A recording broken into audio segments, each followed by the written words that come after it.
Je ressens en entrant dans ce ministère beaucoup de fierté. Le port du masque n'est pas recommandé et n'est pas utile. Le port du masque, moi je le recommande. Il sera désormais obligatoire. Nous avons une politique de test qui est très incisive. Nous sommes aujourd'hui dans le top 5 des pays qui testent le plus au monde. Ça fait déjà 2h05, quelque chose qui ne va pas, enfin, c'est pas normal. Quand l'heure est très grave, ce ne sont pas des paroles dont on a besoin, ce sont des actes. Je peux vous garantir qu'une fois qu'on aura un vaccin qui existera, on fera tout ce qu'il faut pour que les Français en bénéficient. Bonsoir Olivier Véran. Bonsoir et merci pour le teasing. Ah oui, on a résumé vos 235 jours au ministère de la Santé en moins d'une minute. Ça vous a paru un siècle, ces 235 jours? Je ne vois pas le temps passer, très sincèrement. Voilà. Bon. Merci, j'espère que ce sera la même chose ce soir. Merci d'avoir accepté en tout cas d'essuyer les plâtres ce soir sur BFM TV pour cette nouvelle émission, à un moment sans doute charnière de l'épidémie. On le sent tous et on va en parler ce soir avec vous. Mais je vais tout de suite vous présenter les journalistes, les figures de BFM qui vont vous interroger. Margot de Frouville, bonsoir. Bonsoir Maxime, bonsoir Monsieur le Ministre. Bonsoir. Chef du service santé de BFM TV. Et pour vous donc les questions évidemment médicales. Je souhaiterais vous interroger Olivier Véran sur l'impact de la crise sur les soignants mais aussi sur les patients. Il est le patron des matinées de BFM TV. Bonsoir Bruce Toussaint. Bonsoir. Vous serez Bruce ce soir une sorte de relais entre les téléspectateurs et le ministre. Nous avons demandé aux téléspectateurs et aux internautes de BFM TV de vous interpeller. Ils ont été nombreux à le faire et dans quelques instants, vous entendrez leurs questions. Elle est, Olivier Véran, le visage de BFM TV. Éditorialiste et intervieweuse en chef. Bonsoir, Hôtel Krief. Bonsoir Max, visage masqué. Bonsoir Monsieur le Ministre. Bonsoir. Évidemment. Est-ce qu'après avoir été fragilisé sur votre ligne alarmiste, est-ce que vous êtes aujourd'hui de nouveau conforté au sein du gouvernement? On en parlera. On parlera également d'économie et ce sera avec vous. Bonsoir Emmanuel Le Chypre. Bonsoir Monsieur le Ministre. Et oui, on parlera Bonsoir. gros sous, évidemment. On parlera de la réforme de l'hôpital et des déficits de la Sécu. Emmanuel Le Chypre qui est partout, BFM TV, BFM Business, RMC, il est partout. Et enfin, l'homme de réseau. Bonsoir Benoît Galeret. Bonsoir. Avec vous, on va voir comment les Français parlent d'Olivier Véran sur les réseaux sociaux. Oui, il y a de leur confiance qui semble assez faible en leur gouvernement. C'est ce qui frappe sur le web. On se demandera tout simplement la faute à qui. Voilà donc pour le programme de ce premier Face à BFM. Et juste avant de donner la parole à mes camarades, Olivier Véran, je voulais revenir sur vos annonces de cet après-midi. Quand je parlais de moments charnières, on a à la fois ce soir des bonnes et des mauvaises nouvelles. On va regarder tout de suite cette carte, la carte des villes où la situation est en train de se détériorer. Vous avez donné ces villes cet après-midi. Lille, Grenoble, Lyon et Saint-Étienne sont passés ou vont passer en alerte maximale, ce qui signifie notamment que les bars fermeront dès samedi. Paris et Marseille l'étaient déjà, la Guadeloupe également. Vigilance particulière, vous l'avez dit, pour Toulouse et Montpellier qui risquent de basculer dans les jours qui viennent. Olivier Véran, toutes ces villes qui basculent, vous les aviez dans le viseur depuis quelques jours, parfois quelques semaines. Pourquoi avoir attendu pour prendre ces décisions? Alors nous n'avons pas attendu pour prendre des décisions, puisque des décisions ont été prises, vous le savez, depuis plusieurs semaines, en fonction de la situation épidémique. C'est ce qu'on appelle les différenciations, la différenciation des mesures pour lutter contre le virus, territoire par territoire, en fonction des données épidémiques. Et lorsque la situation s'aggrave, eh bien nous prenons davantage de mesures. Et lorsque la situation s'améliore, j'ai quand même annoncé qu'il y avait des départements comme la Nièvre et le Morbihan qui basculaient en zone verte. Absolument, on va y et revenir. qu'il y avait absolument. des villes qui étaient en circulation renforcée, dans lesquelles on voyait une amélioration, je pense à Nice ou Rennes ou Bordeaux. Eh bien, nous sommes capables de voir que les mesures sont suffisantes et qu'il n'est pas nécessaire d'en rajouter d'autres. Donc c'est un suivi. Vous savez, le virus, il frappe pas à la porte. Il nous prévient pas. Il n'envoie pas un préavis. Et donc, il y a des métropoles dans lesquelles il a décidé de circuler de façon très active, d'autres dans lesquelles il circule de façon un peu moins active. Et ce que nous faisons, c'est que nous adaptons les mesures pour permettre aux Français de vivre le plus normalement possible, où qu'ils vivent, mais en sécurité, c'est-à-dire en étant incisifs contre le virus. Mais la question, c'est de savoir si on ne déclenche pas les mesures trop tard. Quand on fait une petite comparaison, encore aujourd'hui avec l'Allemagne où on voit que l'inquiétude est en train de monter. Votre homologue allemand, le ministre de la Santé, redoutait aujourd'hui une propagation incontrôlée de l'épidémie en Allemagne. Il a des chiffres 4 fois inférieurs à ceux de la France. À Berlin, l'incidence était ce soir, vous voyez, je connais les chiffres allemands aussi, de 53 pour 100 000. C'est bien plus que l'incidence qu'il y avait à Marseille, lorsqu'au mois d'août, nous avions acté en Conseil de défense des mesures pour limiter la circulation du virus, notamment un couvre-feu sur les bars et restaurants, et que j'étais allé moi-même à Marseille pour leur dire « Attention, la situation sanitaire est en train de se dégrader ». C'était il y a 6 semaines en arrière. Nos voisins prennent des mesures qui sont assez similaires aux nôtres, au fond, avec une stratégie qui est calquée d'ailleurs sur la nôtre, et nous nous calquons aussi sur celle de nos voisins, ce qu'on ne dit peut-être pas suffisamment. Et donc nous avons des indicateurs qui sont d'ailleurs sensiblement les mêmes d'incidence, de taux de positivité des tests, de saturation des hôpitaux. Et c'est un fait que l'épidémie est en train de repartir, y compris dans les pays européens dans lesquels elle était restée jusqu'à présent calme. Je pense à l'Italie et à l'Allemagne, alors que dans les Pays-Bas, l'Angleterre, l'Espagne, elle est à des niveaux qui peuvent être supérieurs à ceux que nous enregistrons en France. Vous l'avez dit cet après-midi, vous venez de le dire, il y a des bonnes nouvelles. La Nièvre, le Morbihan sortent des zones d'alerte. Ça va un peu mieux à Nice, à Marseille, à Bordeaux. Est-ce que vous savez ce soir précisément pourquoi ça va mieux dans ces villes? Est-ce qu'on est capable de le dire précisément? Moi déjà, je crois que les gens font beaucoup plus attention. Encore plus attention. Il y a toute une partie de la population qui avait continué à faire attention depuis le déconfinement, notamment les personnes qui se savent fragiles face au virus. Et puis il y a eu l'insouciance de l'été, les vacances, le brassage des populations, une migration vers le sud. Bizarrement, les Français vont à la mer quand il fait beau et chaud et on ne peut pas leur en vouloir. Et donc une concentration de population plus importante, notamment à Marseille, à Nice, à Montpellier, là où on voit que l'épidémie est parfois le plus avancée. Puis ensuite, les populations sont rentrées sur leur lieu de travail, de résidence, où ils scolarisent leurs enfants. Donc dans les métropoles du Nord, se sont rééquilibrées vers Paris, vers Lille, vers Lyon, et donc ramenant ainsi le virus qui a là aussi commencé à circuler. Les mesures de gestion, c'est-à-dire les mesures qu'on prend pour freiner la circulation du virus, eh bien, il y a des endroits où elles sont efficaces plus vite que dans d'autres endroits. Mais je vous le dis, on sent quand même, et à la fois, en vous disant ça, j'ai conscience du côté anxiogène des messages répétés toutes les semaines. Et l'idée n'est pas d'angoisser les Français. L'idée est que vraiment les Français comprennent, ce qui n'a peut-être pas été assez véhiculé d'ailleurs comme message pendant le confinement, où on leur disait « restez chez vous, ne faites plus rien ». En réalité, aux Français, on leur demande d'être acteurs. C'est eux les soldats de la lutte contre le virus. C'est-à-dire par l'attention qu'ils portent au quotidien, aux gestes barrières, ne pas aller contaminer sans le vouloir et sans se savoir soi-même contaminer une personne fragile dans son entourage. Et donc ce message-là, il circule davantage, il est davantage appréhendé et compris par les Français et ça obtient aussi des résultats. Mais les mots que vous employez ce soir sont intéressants. Vous dites « je crois que les Français font plus attention ». Vous dites « on sent que ». Je crois, on sent. On a l'impression qu'on a du mal à mesurer l'efficacité réelle des mesures. Par exemple, l'efficacité de la fermeture des bars. Est-ce qu'on étudie précisément aujourd'hui en France l'efficacité de ce genre de mesures? Oui. La réponse est oui. Je vous dis je crois, je pense, parce que vous savez, je fais partie des prudents. Et je ne suis pas celui qui va sur les plateaux pour dire c'est comme ça, et puis après dire 2 semaines plus tard, en fait c'est exactement l'inverse de ce que je vous avais dit, mais je vous le dis avec le même ton péremptoire. J'essaye de rester vigilant avec le message que je passe. Quand vous posez la question des bars, ce qu'on doit comprendre, c'est pas la responsabilité des gens qui tiennent des bars. Et personne ne veut incriminer les bars, et d'ailleurs, Bruno Le Maire a eu l'occasion de le rappeler tout à l'heure, l'État accompagne les bars, et d'ailleurs tout le secteur économique qui est impacté par la crise et par les fermetures administratives en particulier. Lorsque vous êtes dans un bar qui est ouvert tard le soir, que vous avez 200, 300 jeunes, que le niveau d'alcoolémie monte progressivement au cours de la soirée, que personne ne porte de masque, que finalement après les gens se retrouvent debout, c'est là qu'on enregistre des clusters, pas qu'en France, dans tous les pays qui en ont fait l'expérience. Donc une étude américaine qui était la première qui était publiée montrait qu'il y avait 3,7 fois plus de gens contaminés au coronavirus quand ils avaient fréquenté un bar les jours précédents que quand ils ne l'avaient pas fait. Mais précisément, en plus, on en comprend la philosophie et le mécanisme. C'est-à-dire que quand les gens sont nombreux dans une salle fermée à brasser les uns avec les autres, avec en plus un taux de contamination élevé dans la population qui fréquente, c'est-à-dire surtout les jeunes, on arrive quand même à concevoir qu'il y a un impact. Oui, mais précisément, vous revenez toujours à cette fameuse étude américaine sur les bars et les restaurants. C'est l'étude que vous aviez présentée au moment de fermer les bars et les restaurants à Marseille. Après, les mesures ont évolué, d'accord. Mais ça veut dire qu'on n'a pas, depuis 9 mois, on n'a pas été capable en France de produire ce genre d'études pour avoir, non pas des certitudes, mais au moins des tendances lourdes et des indications pour vous aider à prendre vos décisions. Vous posez une question qui est très juste. D'abord, je vous répondrai que la France, et j'en suis très fier, est le pays des libertés fondamentales.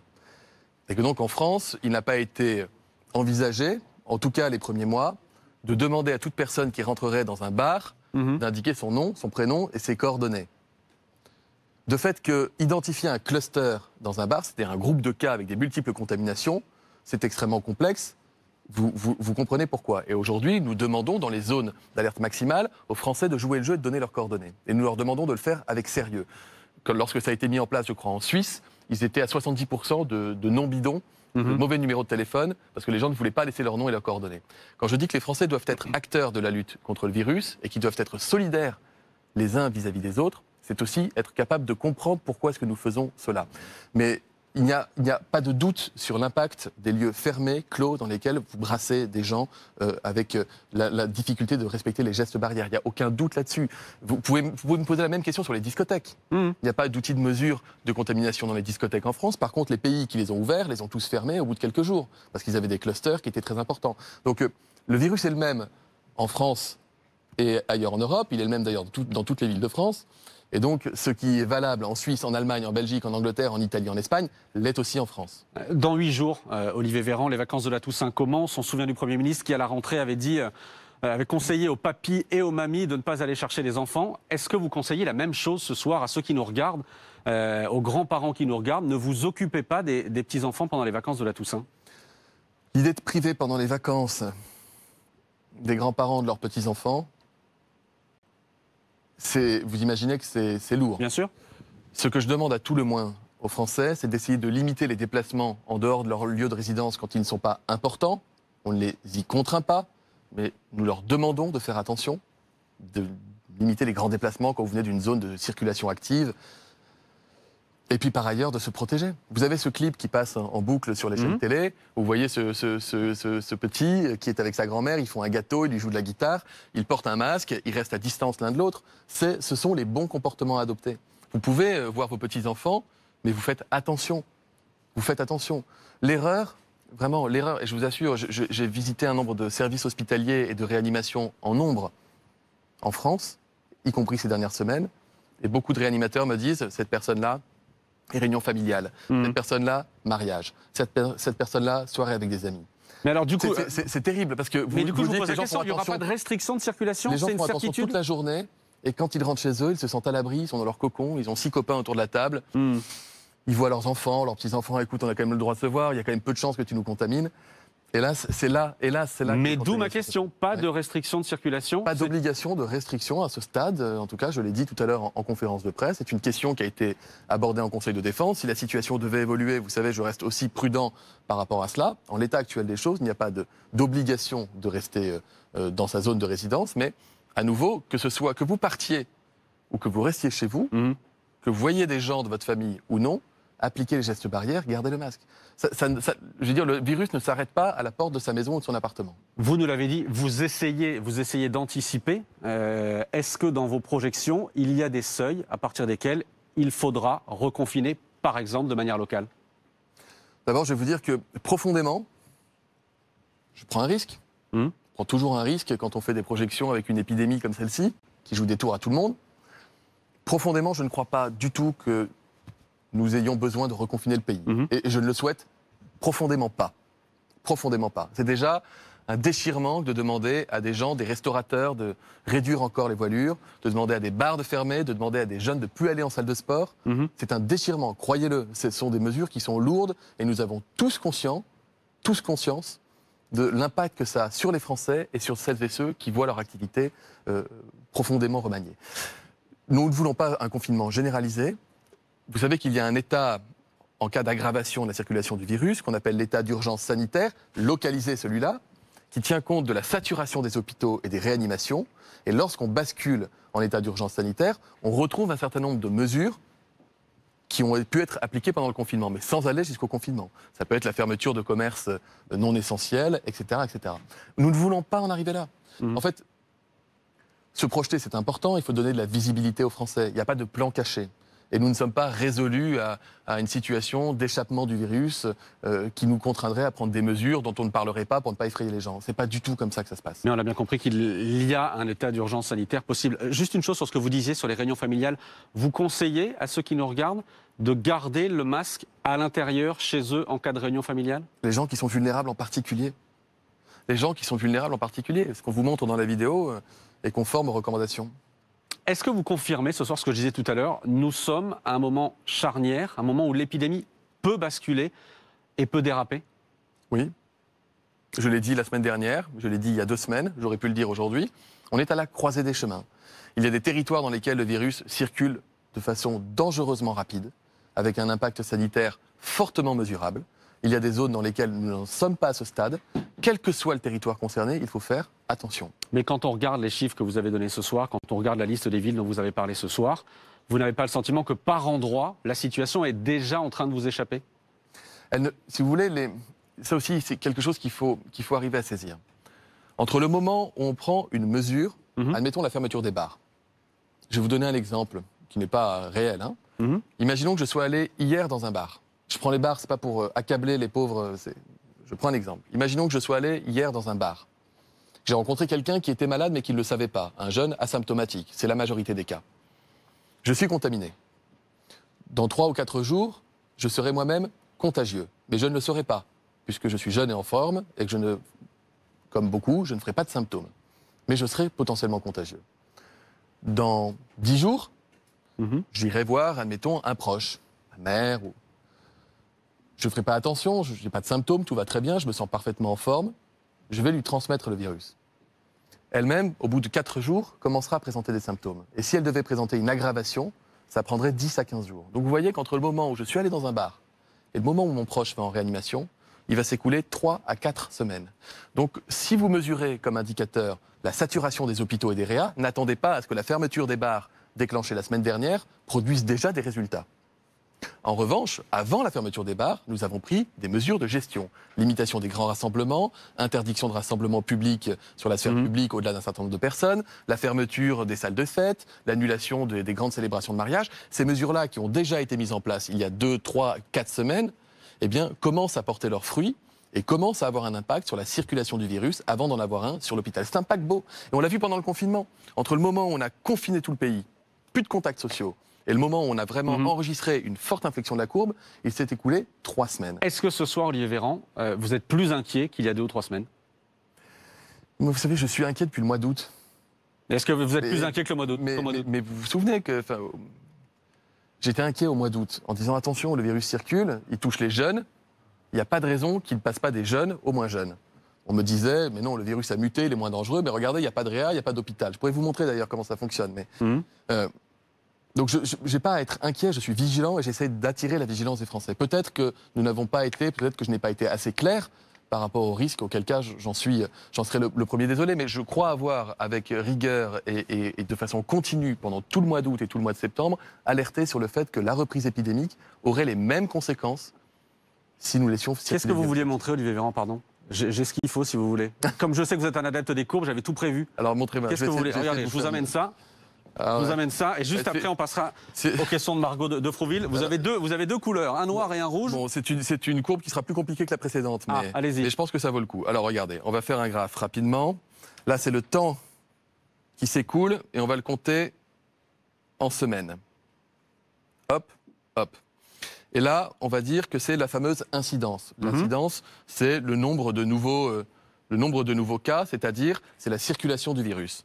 Là, nous sommes au mois d'août, le virus circule très peu, et puis il commence à circuler un peu chez les jeunes, et puis ensuite, il va passer des jeunes un peu aux moins jeunes, et puis là, on dit attention, le virus circule vraiment de plus en plus, on est en situation de circulation active, et puis là, vous allez amorcer ce qu'on appelle une exponentielle de la courbe, c'est-à-dire que tout d'un coup, il y a suffisamment de malades pour que le virus se mette à circuler plus vite sur des petits territoires, et que les contaminations se fassent plus fortes, d'accord ?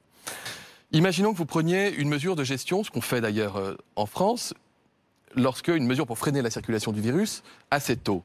Vous allez avoir votre courbe qui va continuer d'augmenter un peu, puis elle va se stabiliser et elle va se réduire.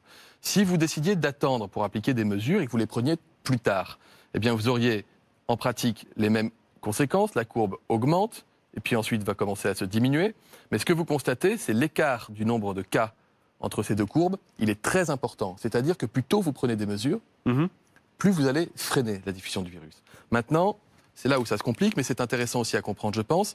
Là, je vais parler des hospitalisations. Des hospitalisations, j'écris comme un médecin, hein, je suis désolé. Et des réanimations. On va réussir à vous lire, allez-y. Vous êtes au mois d'août, c'est le calme plat. C'est le calme plat. Le virus commence à circuler un peu plus. Vous dites attention, le virus circule. On vous dit, il n'y a pas d'impact sanitaire, il n'y a pas d'hospitalisation, il n'y a pas de réa.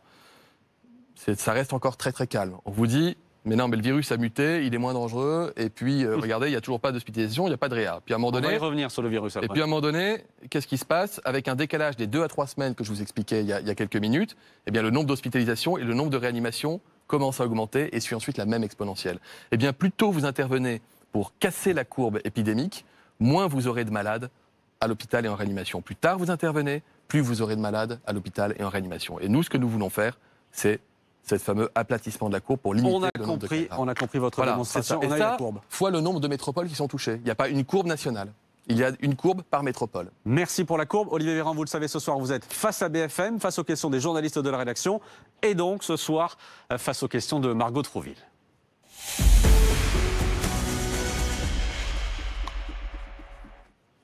Et pour débuter cette séquence, Olivier Véran, je souhaiterais évoquer le renforcement du plan blanc dans plusieurs établissements de santé, comme dans tous ceux d'Île-de-France depuis ce matin.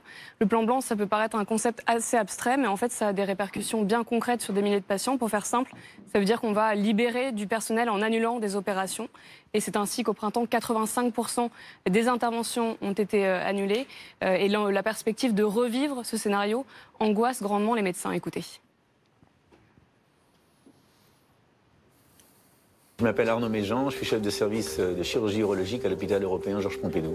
Moi, j'opère essentiellement des patients qui ont des cancers. Déprogrammer comme programmer un patient, c'est pas rien. Aussi bien pour les maladies cardiovasculaires que pour les maladies cancéreuses, en prenant du retard, on augmente la mortalité de ces pathologies. Et la date, c'est finalement la libération. Je vais être opéré, c'est atroce parce que je vais être opéré, mais je vais être libéré de cette maladie. Et on lui dit, ben non. Finalement, non, c'est pas possible, on va vous retarder. Quand vous serez opéré? Je sais pas. J'ai pas de date en vue. Et ben, c'est tout à fait clair de voir à quel point c'est extraordinairement angoissant. Et c'est même une angoisse exponentielle. Il y en a des patients qui téléphonaient à ma secrétaire pratiquement tous les 3 jours en disant: est-ce que vous avez une date? Est-ce que vous savez quand ça va être possible, etc. Enfin, c'est très, très, très difficile. Et ce qui est très important de comprendre, quand on crée 2 lits de réanimation, on supprime 4 blocs opératoires. Sachant que les patients en réanimation restent entre 15 et 17 jours, ça veut dire qu'à chaque fois qu'on crée 2 lits de réanimation, on supprime entre 100 et 300 interventions. 2 lits de réa ouverts pendant 15 jours, c'est entre 100 et 300 opérations, oui. Vous confirmez? Oui. Est-ce qu'on n'est pas en train de négliger les patients non-Covid? À nouveau, j'ai expliqué qu'on était capable, dans notre pays, de passer de 5 000 à 12 000 lits de réanimation et de gérer en même temps 12 000 malades Covid en réanimation, avec les médicaments, le matériel de protection et les équipes étant le point le plus sensible, vous l'imaginez. Mais c'est vrai que pour augmenter ces capacités d'accueil, nous sommes obligés de déprogrammer des soins. Au printemps dernier, j'avais pris la décision d'un plan blanc national, c'est-à-dire que j'avais demandé à tout le monde, avant même qu'on ait une augmentation sensible des hospitalisations, pour anticiper la question, j'avais demandé à tout le secteur privé et public d'arrêter l'activité programmée de chirurgie pour libérer de la place, armer les lits de réa et être prêt le moment venu. On a sauvé beaucoup de vies comme ça. Cette fois-ci, comme nous avons des profils épidémiques que nous suivons mieux, avec des meilleurs indicateurs et une meilleure connaissance et expérience du virus, eh bien nous sommes capables de fonctionner territoire par territoire, presque hôpital par hôpital. Ainsi, dans les territoires, dans les régions dans lesquelles il y a peu de pression sanitaire, le fonctionnement est quasiment normal. Et dans les territoires, et c'est le cas maintenant dans les hôpitaux franciliens, où la pression sanitaire se fait de plus en plus importante, eh bien, il faut bien accueillir les malades et donc déprogrammer des soins. Il faut le faire le moins longtemps possible, le moins fréquemment possible, et le raréfier autant que possible. Ce que nous disons et ce que je répète semaine après semaine, à chaque fois qu'un malade va en réanimation pour du Covid, c'est un malade qui ne va pas en réanimation pour une autre pathologie. Donc c'est fondamental. Et par ailleurs, moi de temps en temps on me pose la question, que je peux comprendre, mais on me dit mais si on avait 20 000 lits de réa, on ne serait pas obligé de fermer les bars. Là je me porte en faux contre ce raisonnement. Il faut savoir que statistiquement, à chaque fois que vous avez un malade qui va en réanimation, vous avez un mort. Non pas que tous les malades en réa meurent, mais vous avez autant d'admissions en réanimation que de gens qui meurent du Covid. D'ailleurs. C'est celle que je viens de vous donner. Et donc ça veut dire qu'accepter l'idée que si on avait 20 000 malades en réa, ce serait moins grave, c'est accepter l'idée que nous aurions des milliers, voire des dizaines de milliers de morts. Ce que je dis aux Français, c'est que ce que nous faisons, c'est pour éviter que les gens aillent en réanimation. Et pour qui a déjà mis les pieds dans un service de réanimation, aller en réa, c'est terrible. et se retrouver avec un tube pour vous aider à respirer, être mis en coma artificiel pendant, comme le dit le réanimateur, pendant 10 jours, 14 jours, on n'en sort pas indemne, ni pour soi, ni pour ses proches. Donc ce que nous faisons, c'est tout faire pour éviter l'aggravation des cas, pour qu'il n'ait pas besoin d'aller en réanimation. Justement, parmi ceux qui redoutent la réanimation, il y a les patients vulnérables. Entre le 17 mars et le 31 août, on leur a dit de se protéger, quoi qu'il en coûte, avec un soutien de l'État, notamment un dispositif de chômage partiel. Puis tout a changé avec un décret à la fin de l'été qui a réduit considérablement la liste des critères de vulnérabilité. Par exemple, les antécédents cardiaques comme les infarctus ou cérébraux comme les AVC ou encore les maladies respiratoires ne sont plus considérés comme tels. Et cela préoccupe grandement les malades. Écoutés. Je m'appelle Noémie, j'ai 33 ans. J'ai été diagnostiquée BPCO en 2018. Donc BPCO, c'est l'obstruction permanente des bronches. Il me reste 37% de capacité respiratoire.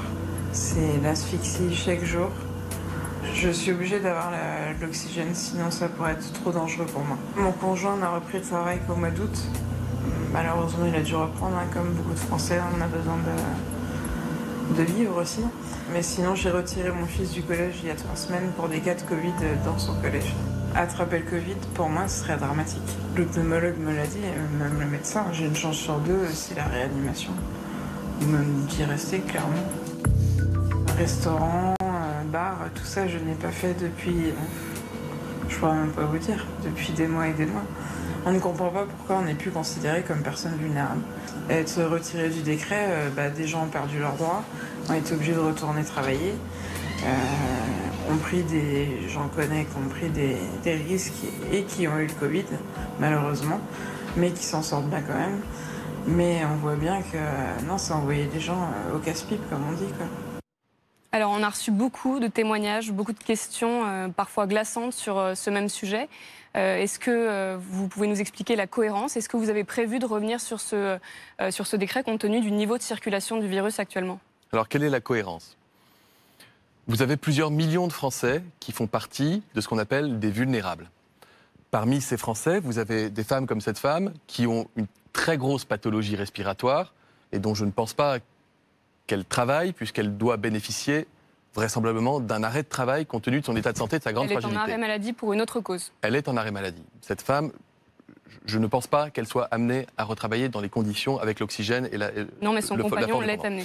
Et vous avez dans cette liste, pardon pour le mot liste, mais c'est vrai, des gens qui sont porteurs d'une vulnérabilité, des gens qui ont une hypertension artérielle, parfois même équilibrée, ou un diabète. Vous savez, si vous dites à des millions de personnes qui, parce qu'ils ont une maladie chronique, parfois bien gérée, bien maîtrisée, qui sont éloignés de toute possibilité d'activité professionnelle pendant 6 mois, le risque qu'ils courent, c'est un risque de désinsertion professionnelle définitif. Nous avons saisi le Haut Conseil de santé publique de cette question en lui demandant de nous dire quelle était la bonne façon de procéder. Le Haut Conseil a retenu des listes de maladies, de pathologies, de sévérité qui permet aux personnes qui souffrent de ces maladies de rester en chômage partiel avec des indemnisations, etc. parce que c'est trop dangereux pour eux de retourner au travail. Nous avons consulté les associations représentatives des malades de cette question qui évidemment était très sensible et je ne vais pas vous cacher que c'était des discussions qu'on a eues. Les patients de la mucoviscidose et je ne vous dirai pas que ça s'est terminé par un consensus loin s'en faut, mais ils étaient aussi conscients du risque de désinsertion professionnelle. Si vous êtes hors du boulot pendant 1 an, ça devient un peu plus compliqué. Et en définitive, nous avons gardé une disposition qui est importante et qui pourrait concerner cette femme si elle n'était pas déjà en arrêt maladie, c'est qu'un médecin peut être fondé à prescrire un arrêt de travail à un patient dont il estimerait que le retour au travail l'exposerait. C'est-à-dire qu'au lieu d'avoir un cas général qui va concerner des millions de Français, en leur disant quoi qu'il arrive, vous ne pouvez pas aller travailler, alors que vous avez peut-être une hypertension qui peut être équilibrée, nous leur disons, voilà, vous, c'est vraiment pas raisonnable. Par contre, vous pouvez probablement y aller.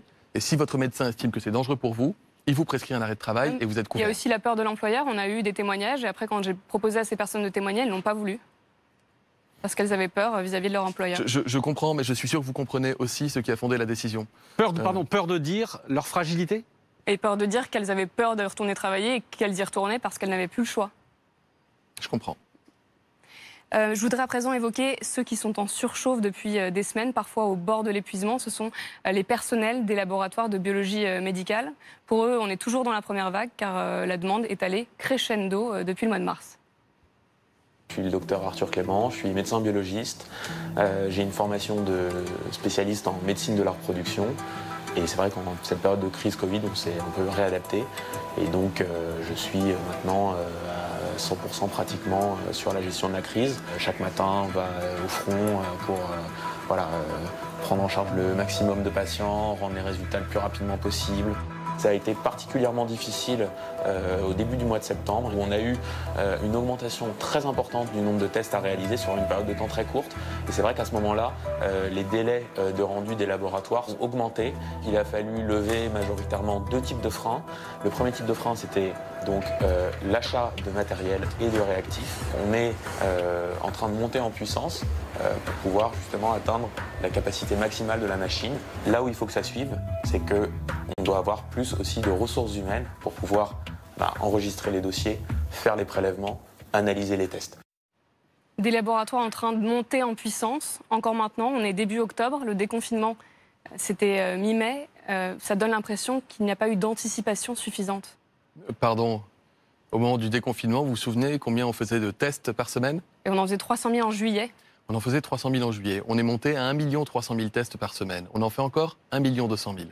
Quand je dis ça, je donne vraiment un coup de chapeau à l'ensemble de la filière de biologie, dans le public et dans le privé, les biologistes, les laborantins, les secrétaires médicales, qui sans relâche, et parfois même la nuit, font tourner les plateaux, les plateformes techniques PCR pour pouvoir s'améliorer davantage, commander des nouvelles machines qui viennent de partout dans le monde, s'équiper en réactifs et être capable de prélever le nombre de malades comme un nombre de patients comme on n'a jamais connu ça. Et il faudrait aller au-delà des chiffres aujourd'hui? Il faudrait aller au-delà des chiffres que vous donniez à l'instant? Il faut être capable de suivre la demande. Si vous m'interrogez sur les délais d'accès aux tests, par exemple, je peux vous donner des chiffres d'amélioration extrêmement sensibles, puisque l'adresse, qui est l'organisme qui s'occupe de regarder tous les chiffres précis territoire par territoire, nous a rendu un résultat de cette dernière analyse sur la semaine précédente.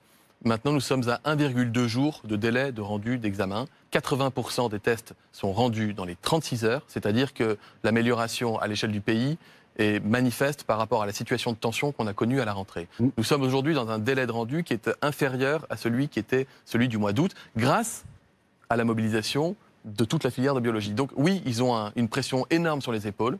Oui, je sais qu'il y a des burn-out, qu'il y a des gens qui sont très fatigués. Nous avons besoin d'eux, nous devons les soutenir. Nous les soutenons financièrement, nous leur permettons de s'équiper, et à chaque fois qu'il a fallu élargir la liste du personnel capable de faire des prélèvements, je l'ai fait. Les aides-soignants, les étudiants, les pompiers sont capables de le faire. Est-ce que ce sera pérenne? Aussi longtemps que ce sera nécessaire.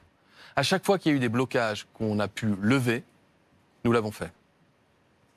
Où en est-on des tests antigéniques et des tests salivaires? Vous aviez mis un coup de pression cet été pour les avoir le plus vite possible. Encore une fois, on est début octobre. La Haute Autorité de Santé a donné son feu vert, mais elle se dit que c'est plutôt pour les personnes avec symptômes, donc pas pour du dépistage de masse. Qu'en est-il et quand les aurons-nous pour le grand public? Bien, vous ne le savez pas, mais des tests antigéniques, ils sont déployés. Il y a 4 millions de tests antigéniques qui sont déployés dans les régions françaises, dans les hôpitaux, qui permettent de faire des campagnes de dépistage dans le cadre des expérimentations, notamment dans le milieu de la santé d'ailleurs, donc des tests antigéniques, 4 millions qui ont été déployés. Et nous travaillons, j'ai été encore avec la présidente de l'Ordre des pharmaciens et j'ai vu les syndicats de médecins libéraux avec le Premier ministre Jean Castex la semaine dernière pour discuter avec eux des moyens de déployer les tests antigéniques pour que demain, ils puissent venir renforcer ce dispositif de test. Tout cela prend, je le reconnais, bien volontiers du temps. Bien volontiers du temps. Il y a le temps scientifique qui est un temps incompressible. Vous me posez la question des tests salivaires qui sont différents des tests antigéniques. Tests salivaires, vous avez beau taper du poing sur la table dans tous les sens comme vous voulez, vous avez beau avoir tout le monde qui est de bonne volonté, enfin tant que vous n'avez pas fait suffisamment d'expérimentation sur des gens pour vérifier que c'est efficace et fiable, vous ne pouvez pas le déployer. Et moi, je me suis toujours refusé, y compris dans le domaine thérapeutique d'ailleurs, et ça a pu m'être reproché, mais je n'en ai aucun regret a posteriori, je me suis toujours refusé à déployer une technique, une innovation, quand je n'avais pas la certitude qu'elle remplirait ses missions au service des Français. Une question encore, Margot? Oui, je voudrais qu'on prenne la direction de l'hôpital. Que s'est-il passé depuis les applaudissements du printemps? Il y a eu bien sûr les accords du Ségur, du nom de l'avenue de votre ministère, le 13 juillet dernier, avec plus de 8 milliards engagés. Emmanuel Le Chypre y reviendra dans un instant, et notamment une augmentation globale de 183 € net pour tout le personnel hospitalier. Sauf que sur le terrain, les conditions de travail et le manque de personnel gangrènent encore les services. Je m'appelle Anne-Françoise Thiollier, je suis infirmière puéricultrice. Ça fait presque 30 ans que je fais ce métier et que je travaille à l'hôpital Robert Debré, qui est un hôpital pédiatrique Port des Lilas à Paris. Dans notre hôpital, il y a un des services où c'est le plus aigu, c'est le service d'hématologie pédiatrique qui manque entre 22 et 28 infirmiers. Et il y a 10 lits qui sont fermés actuellement. C'est assez dramatique. On va bien entendu mettre tout en œuvre pour accueillir le maximum de nouveaux patients qui ont besoin de soins, qui ont besoin d'être traités. Mais ça veut dire qu'on va peut-être les faire sortir un petit peu plus vite qu'on aurait dû le faire. Monsieur Véran a promis 15 000 embauches. Sur ces 15 000 embauches, il y a 7 500 embauches qui en fait n'en sont pas. Ce sont des postes qui existent déjà, pour lesquels on n'arrive pas à trouver de soignants. Et puis 7 500 créations. Mais comment est-ce qu'il va faire venir 15 000 personnes pour travailler à l'hôpital quand les gens ne veulent pas venir, ne veulent plus venir? Les gens partent. On n'a pas été entendu du tout de ce côté-là. Il y a un moment donné où il faut agir et on se demande comment est-ce qu'on peut redonner de l'attractivité pour que les soignants se sentent bien et se sentent bien traités à l'hôpital et aient envie de revenir travailler. Alors cette infirmière a aussi salué les efforts qui ont été faits par sa direction pour recruter, mais selon elle, ces efforts ne suffisent pas à compenser tous les départs. Que pouvez-vous lui répondre pour répondre à cette urgence? Pardon, je ne peux pas survoler l'accord du Ségur, parce que vous dites... Emmanuel Le Chypre va y revenir. Ah, d'accord, mais c'est 8,8 milliards d'euros d'augmentation de salaire. C'est la plus forte augmentation de salaire, tous secteurs confondus. Les milliards, Olivier Véran, on y reviendra tout à l'heure. Mais avant de savoir comment on les finance, je voudrais pouvoir dire aussi comment est-ce qu'on les utilise. Parce que 15% d'augmentation du salaire pour une aide-soignante comme ça, en quelques mois à l'hôpital, ça compte et c'est juste. Et ça, pourquoi je vous en parle? Parce qu'on a vu qu'il y avait une fuite de l'hôpital d'un certain nombre de soignants, notamment les infirmières et les aides-soignants.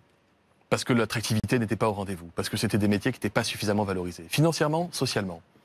Le côté social, je crois que les Français ont montré toute la reconnaissance et l'immense respect qu'ils avaient pour les métiers du soin. Le côté financier, c'est le Ségur. Mais au-delà de ça, et ce que cette infirmière dit est tout à fait exact. Il y a un enjeu d'être capable de recruter. Et parfois, vous avez des postes vacants sur lesquels on a du mal à recruter.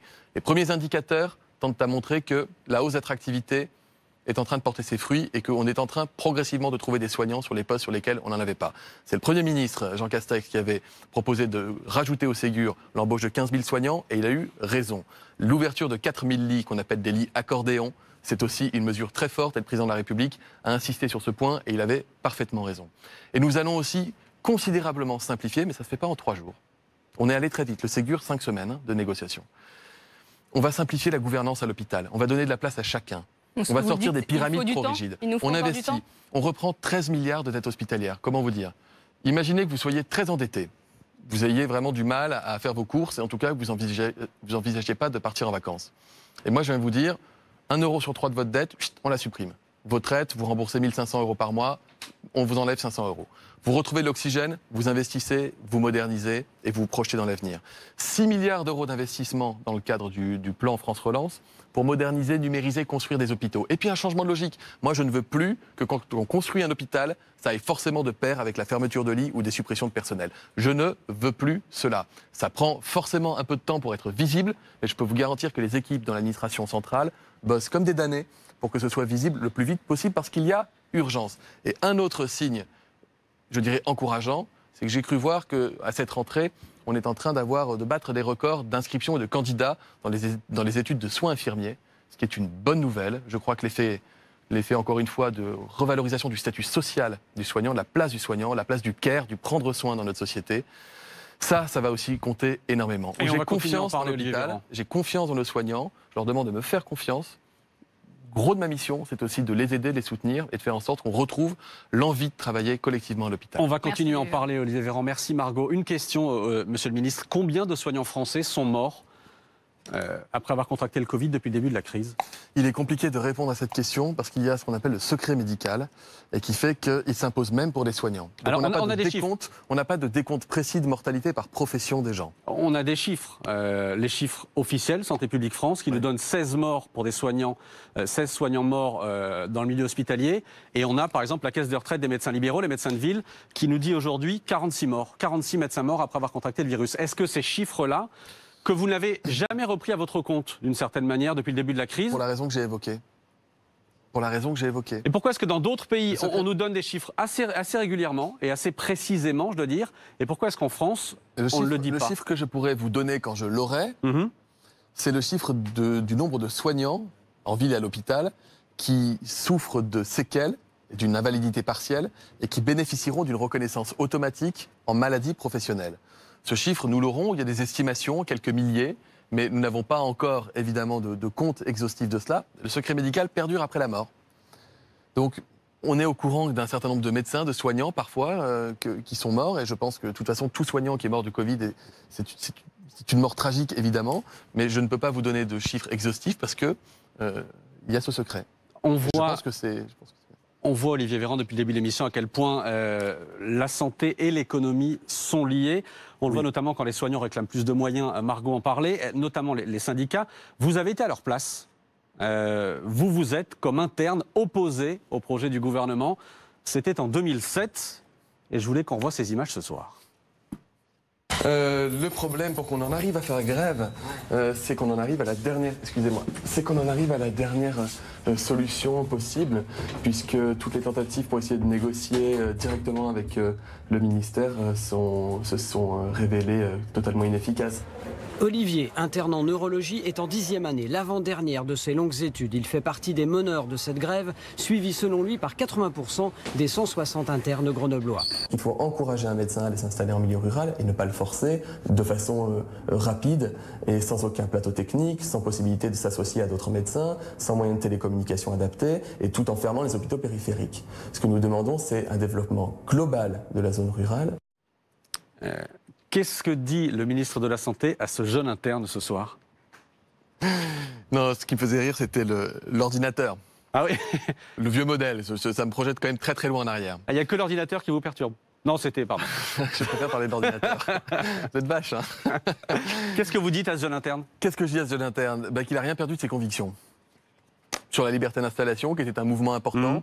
Sur la grève que j'avais participé à conduire en 2007 contre le premier budget de la Sécu de Nicolas Sarkozy, où le budget était trop faible pour l'hôpital. On va en parler du budget. Ça a forgé ma conviction et mon engagement en politique. Figurez-vous que c'est à ce moment-là que j'ai rencontré la députée de ma circonscription, alors que je ne militais nulle part, qui m'a par la suite proposé de la suivre. Elle est devenue ministre, je suis devenu député, etc. etc. Et vous êtes ce soir avec nous. Le budget, on y va? On en parle, les questions économiques. C'est donc avec Emmanuel Le Chypre.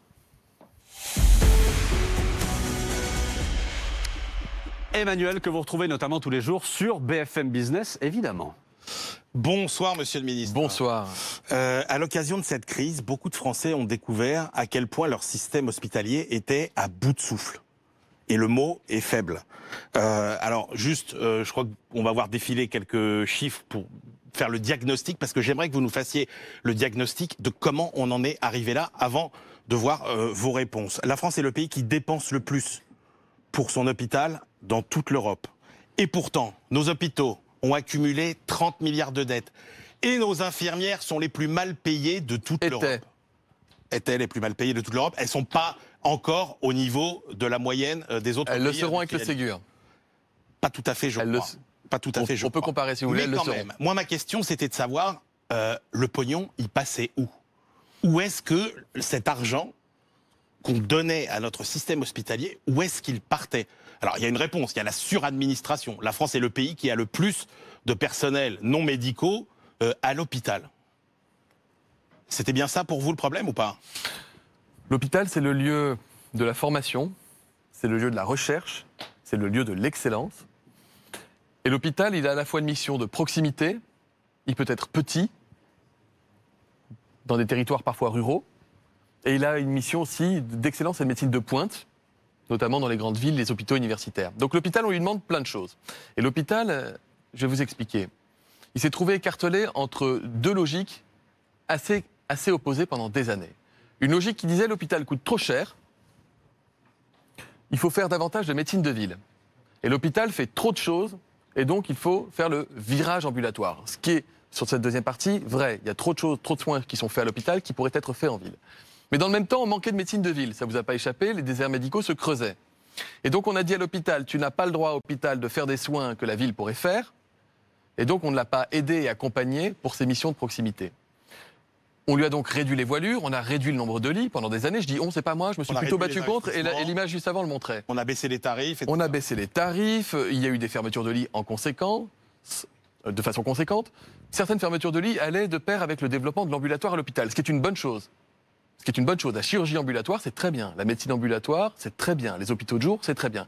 Mais on s'est retrouvé à un moment donné avec une population qui avait vieilli, qui était plus malade qu'avant, et on avait moins de lits pour les accueillir. Donc on a commencé à avoir des malades dans les couloirs, etc. La pression sur les soignants. Justement, Olivier Véran, dans le Ségur de la santé, il y a effectivement ces 8 milliards qui vont augmenter, Margot l'a dit, 183 € par mois, mais je ne vois pas grand-chose d'autre pour répondre à toutes ces problématiques de suradministration, d'excès de lourdeur administrative, de gaspillage. Et surtout, je ne vois rien qui infléchit la trajectoire qui a été celle des 30 dernières années, dans lesquelles on a emmené notre système hospitalier dans le mur. Je vous donne un exemple. Vous parlez de simplification. Or, qu'est-ce qu'on fait? On va renforcer le pouvoir administratif des ARS, alors qu'on crève déjà à l'hôpital de cette suradministration. Moi, je veux que vous me donniez les preuves de la simplification qui va changer la vie demain des soignants dans les hôpitaux. C'est très simple. Il y a toute une partie du Code de santé publique qui ne sera plus opposable pour les hôpitaux. Un exemple. Aujourd'hui, les hôpitaux, une loi qui a supprimé les services hospitaliers, auxquels étaient très attachés les médecins, qui a créé des grands pôles, des concentrations de services les uns avec les autres. On éloigne les schémas de gouvernance. Et finalement, la personne qui décide est de plus en plus éloignée des personnes qui soignent. Moi, je dis aux hôpitaux, si vous voulez garder les pôles, vous les gardez. Si vous voulez restaurer des services comme avant, vous les restaurez. Si vous voulez avoir les deux, vous pouvez. Un droit d'option sur l'organisation interne. Un droit d'option. Si vous voulez avoir une commission médicale pléthorique avec plein de gens et de plein de professions différentes, vous pouvez le faire. Le droit d'option. On ne vous contraint plus dans votre mode de fonctionnement. Deuxièmement, la fameuse T2A. La tarification à l'acte. J'avais fait un rapport en 2015 qui dénonçait le fait qu'en rééducation, on avait jusqu'à 6% de équivalent temps plein qui était utilisé pour faire de la cotation d'actes. Et on était arrivé à un système tellement incroyable qu'on demandait à un kiné de faire de la cotation d'actes et que le kiné était obligé d'arrêter plus tôt les soins pour se mettre derrière un écran d'ordinateur pour coter les actes. Pardon, question de Béotien Total, la cotation d'actes. Cotation d'actes, vous mettez derrière un ordinateur et vous dites si vous avez fait un drainage lymphatique ou si vous avez fait un drainage pulmonaire ou un massage. Et combien ça rapporte à l'hôpital ? Alors que le temps passé par le kiné pour ces actes est quasiment le même et que finalement ça coûtait plus cher de faire de la cotation et du traçage des actes qu'on avait fait, puisque pendant ce temps-là on ne faisait pas de soins, que de considérer que le temps d'un kiné, c'était un temps. Donc, moi, je sors du tout et de ça. Dans le budget de la sécurité sociale, nous avons ce qu'on appelle aussi un droit d'option sur les modalités de financement. Je propose aux hôpitaux qui le souhaitent, et je veux qu'il y ait de l'émulation dans les hôpitaux. En gros, vous redonnez plus d'autonomie aux hôpitaux. Je veux que ce soit les équipes qui me disent, moi, ce système de financement à l'activité, on n'en veut pas. Par contre, on a des super projets. Ça, on est bloqué parce que c'est pas rentable. Et ça, on est bloqué. Et on leur dit, allez-y. Ça va changer quand, Olivier Véran, la vie des personnels hospitaliers? Le budget de la sécurité sociale qui porte le premier acte, il faut une loi pour ça. J'y peux rien, il faut une loi. La loi sera promulguée au 1er janvier. Donc à partir du mois de janvier, je peux vous dire qu'il y a plein de projets qui sont dans les cartons qui vont sortir. Deuxième volet, vous aurez une proposition parlementaire de loi sur tout ce qui est gouvernance. Et vous parliez de la suradministration et des trucs trop techno. Moi je défends les ARS. Sans les ARS, on n'aurait pas eu la gestion de crise qu'on a pu avoir. Et je vous garantis que les ARS, elles se donnent du mal. Et les salariés, quand ils entendent qu'on tape sur l'administration, ça leur fait un petit peu mal. Parce que jour et nuit, ils sont mobilisés partout et je les défendrai jusqu'au bout. ARS, Agence Régionale de Santé. Pardon, vous avez parfaitement raison. Pardon. Par contre, on manque d'intervention des collectivités qui trop souvent découvrent des projets administratifs auxquels ils n'ont pas pu participer. Nous allons redonner du poids aux collectivités, aux intercommunalités, aux mairies, aux départements, aux régions, qui pourront participer au pot commun d'ailleurs de financement pour pouvoir porter des projets dans les territoires. Chaque hôpital retrouvera un peu de liberté. Plus qu'une décentralisation, on déconcentre. C'est-à-dire qu'on donne davantage de moyens dans les territoires pour qu'ils puissent faire des choses telles qu'ils les ont. Donc rendez-vous en début d'année pour voir si ça change la vie. Ça va commencer. Vous savez très bien qu'on ne transforme pas. L'hôpital, c'est toujours le plus grand employeur du territoire dans lequel il est implanté. Le CHU de Grenoble, c'est près de 10 000 feuilles de paye. Donc pour que les 10 000 salariés de l'hôpital de Grenoble, au-delà de leurs feuilles de paye, ça ils le voient maintenant, mais qui voient que leur quotidien a changé, que les règles ont changé, que le sens de leur métier, ils l'ont retrouvé, et qu'on sort de l'hyper-administration et des rigidités, forcément il faut du temps. Mais ce que je veux vous dire, c'est que moi je ne veux pas perdre de temps pour que ce soit visible et efficace. Vous parliez du budget de la sécurité sociale, Olivier Véran. La version santé du quoi qu'il en coûte, c'est ce budget de la sécurité sociale dont le déficit explose. Évidemment, 44 milliards cette année, vous aviez prévu 5 avant la crise. Ça, évidemment, vous ne pouviez pas le savoir. La question, vous l'avez dit vous-même, la Cour des comptes le dit, on ne peut pas financer durablement notre système de santé sur de la dette, et donc il va bien falloir reprendre le contrôle de nos finances de sécurité sociale. Qu'est-ce qu'on fait? Est-ce qu'on augmente les impôts? Est-ce qu'on revient sur des prestations sociales? Comment on remet notre système d'équerre? D'abord, 2 réponses simples. On n'augmente pas les impôts, on les baisse. Depuis le début du quinquennat et jusqu'à la fin du quinquennat, on baisse la pression fiscale sur tous les Français. Deuxièmement, on ne rogne pas sur les prestations sociales, on les augmente. On crée la 5e branche autonomie dans la sécurité sociale, on double le congé paternité qu'on porte à 28 jours, et on a fait les mesures du Ségur, plus le plan d'investissement pour l'hôpital. On ne rogne pas, on augmente. Néanmoins, vous avez raison, la Sécu paye ses dettes. Elle a toujours payé ses dettes. La crise économique bancaire de 2008 avait creusé le trou de la Sécu de façon monumentale. Plus de 150 milliards d'euros de déficit de la Sécu. Figurez-vous que depuis 2008, nous remboursons chaque année 17 milliards d'euros à la caisse d'amortissement de cette dette, et nous étions sur le point de terminer le remboursement. Nous avons d'abord prolongé la durée du remboursement de cette dette, comme ferait un contribuable. Vous avez votre voiture tombe en panne, vous appelez votre banquier, vous lui demandez de rembourser un petit peu plus longtemps avec la même pression fiscale. Donc ça, c'est quelque chose qui est important. Et ensuite, pour être tout à fait sincère avec vous, le Premier ministre nous a fixé un agenda social pour être capable d'avoir une réflexion globale sur les finances sociales, les réformes sociales, avec la loi autonomie, la réforme des retraites, la réforme de l'assurance chômage. Il est évident que nous devons, en responsabilité, faire en sorte d'avoir les conditions de remboursement de notre dette sociale pour qu'on ne la laisse pas à la génération actuelle Ça veut dire quoi? L'argent, vous le trouvez où à venir.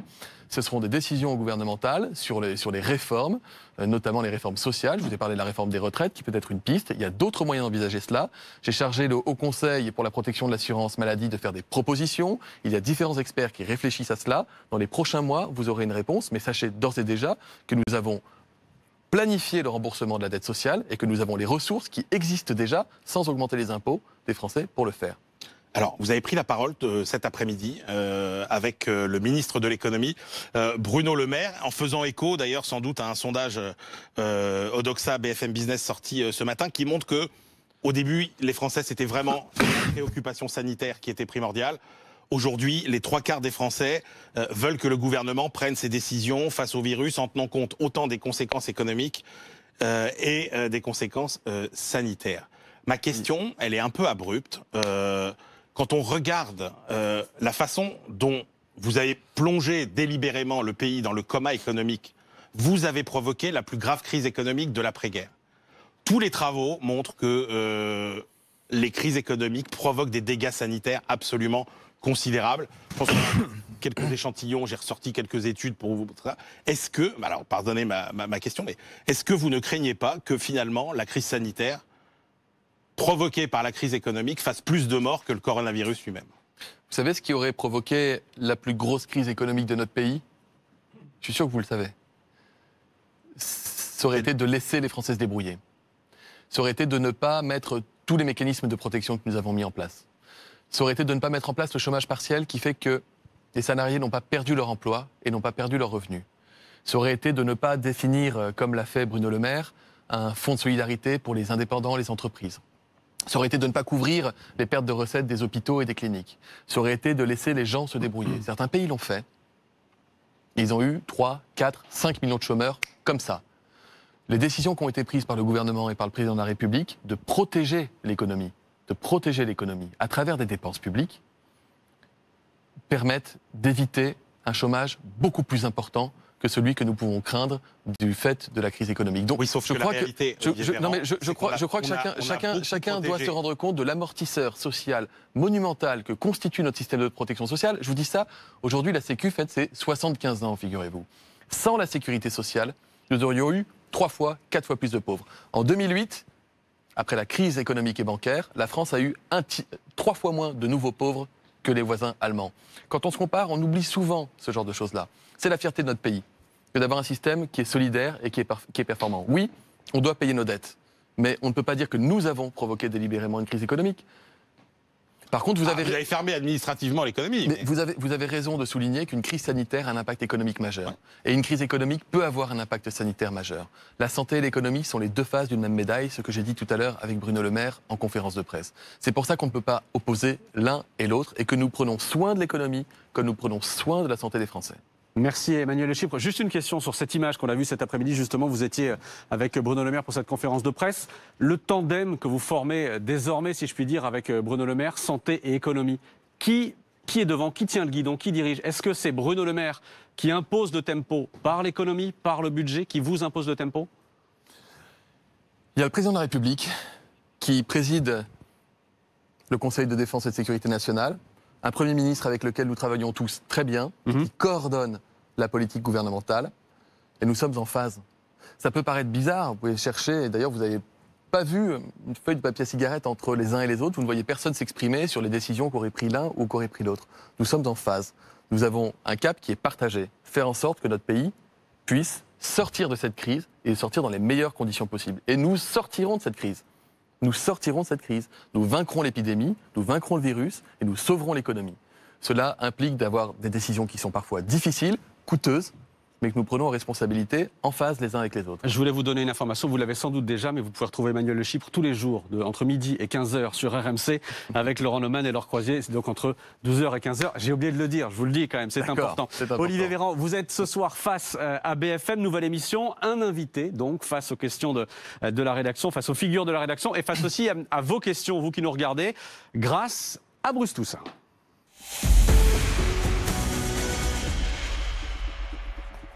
Pendant que l'on nettoie, et vous pouvez le voir à l'antenne, la table à laquelle s'installe Bruce, c'est à vous. Beaucoup de questions, des questions simples, questions de bon sens, questions concrètes.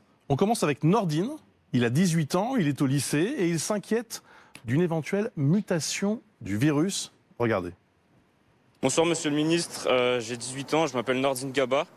Je suis en terminale, je prépare le bac et j'aimerais savoir si le virus sera plus virulent dans les semaines à venir.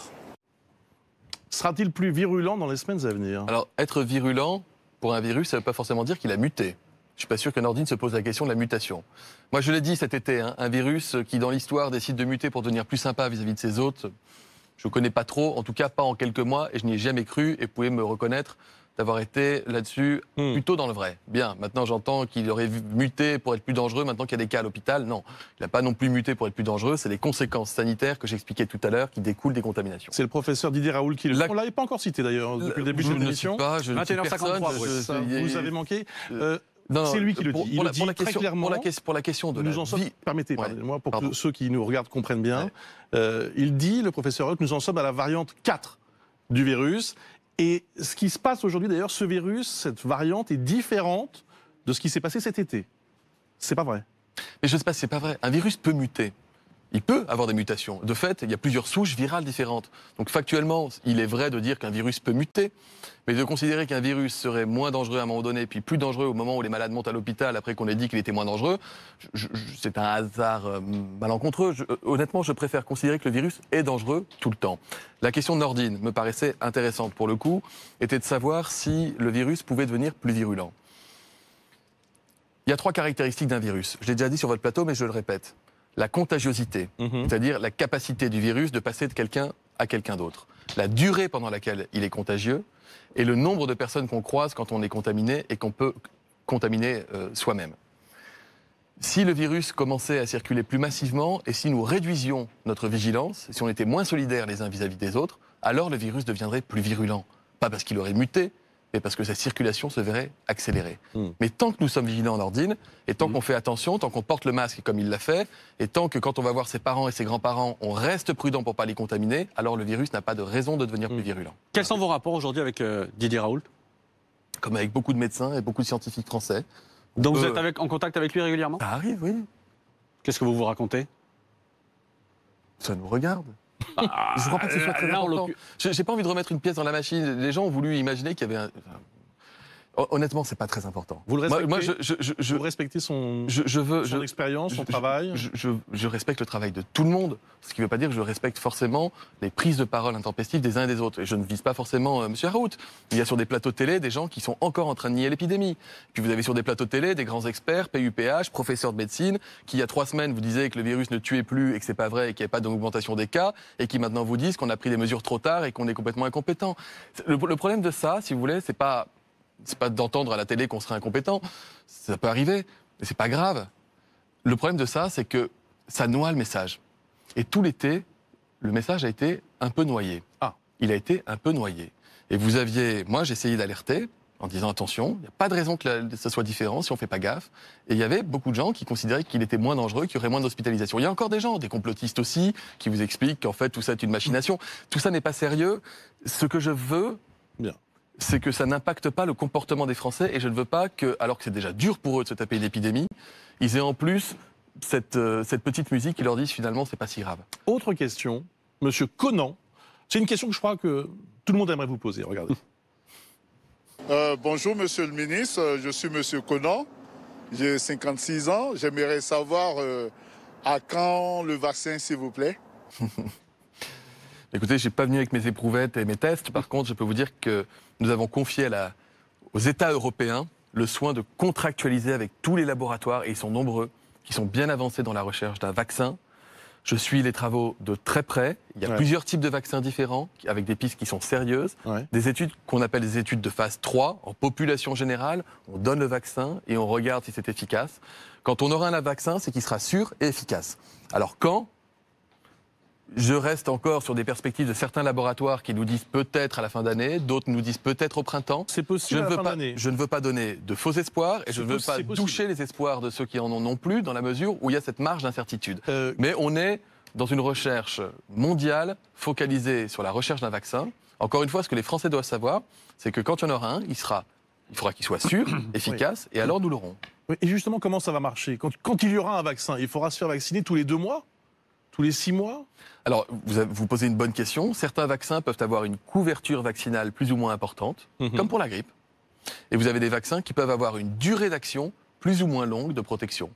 Mais si nous atteignons, grâce à une vaccination massive, une immunité collective, c'est-à-dire si chacun d'entre nous, là, sur ce plateau, sommes protégés vis-à-vis du virus, alors il arrête de circuler. Et s'il arrête de circuler, on n'en parle plus. Question maintenant de Sonia. C'est une question importante. On a été alerté par beaucoup de femmes enceintes qui sont sur le point d'accoucher. Et dans quelles conditions ? Regardez bien cette question. Est-ce que vous pourriez fournir suffisamment de masques FFP2 aux maternités pour les soignants afin de dispenser les femmes d'en porter pendant l'accouchement ? Car oui, ça paraît insensé, mais la plupart des maternités imposent le port du masque pendant l'accouchement. C'est une situation qui a d'ailleurs été dénoncée par un collectif, Stop aux violences obstétricales. Le Collège national des gynécologues est favorable au masque pendant l'accouchement. Est-ce que le ministre de la Santé peut trancher ? Le ministre de la Santé ne tranche pas une question comme celle-ci sur un plateau de télé. Quand il y a une question comme celle-ci qui se pose, et vous faites bien de me la signaler, parce que je vais saisir le fameux collège en question des gynécologues obstétriciens, et probablement aussi le fameux Haut Conseil de santé publique. Pour ce genre de problématique-là, j'ai besoin d'être éclairé. Moi, je ne suis pas un omniscient. Totipotent, je n'ai pas réponse à tout. Par contre, j'ai les moyens d'avoir des réponses à beaucoup de choses, donc je vais les saisir. Néanmoins, il ne paraît pas complètement incohérent de continuer à se protéger. Alors, ce n'est pas du tout le patiente parturiente versus soignant, parce que les soignants portent un masque et peuvent demander également à une femme qui est en train d'accoucher de porter un masque. Ça crée des situations vraiment parfois dramatiques pour beaucoup de jeunes mamans qui vivent ça déjà, effectivement très mal. Il faut imaginer ce que c'est. L'accouchement doit être un événement le moins traumatisant possible. Et je pense qu'il y a aussi un travail à faire d'explication, d'accompagnement, ce que font très bien les sages-femmes et les gynéco-obstétriciens. Donc et vous en avez longuement parlé. Vous allez vous saisir de cette question. Pardon, je n'ai pas forcément la réponse précise à cette question en termes de recommandation. Je vais vérifier si ça correspond à une pratique générale ou locale. Et je tweeterai la réponse si vous le souhaitez. Question de Laure maintenant. Elle est médecin gériatre. Regardez. Bonsoir Monsieur le Ministre, je m'appelle Laure, je suis médecin gériatre à l'hôpital public. J'aurais juste une question à vous poser. Nous avons subi la première vague avec énormément de travail, énormément de présence à l'hôpital.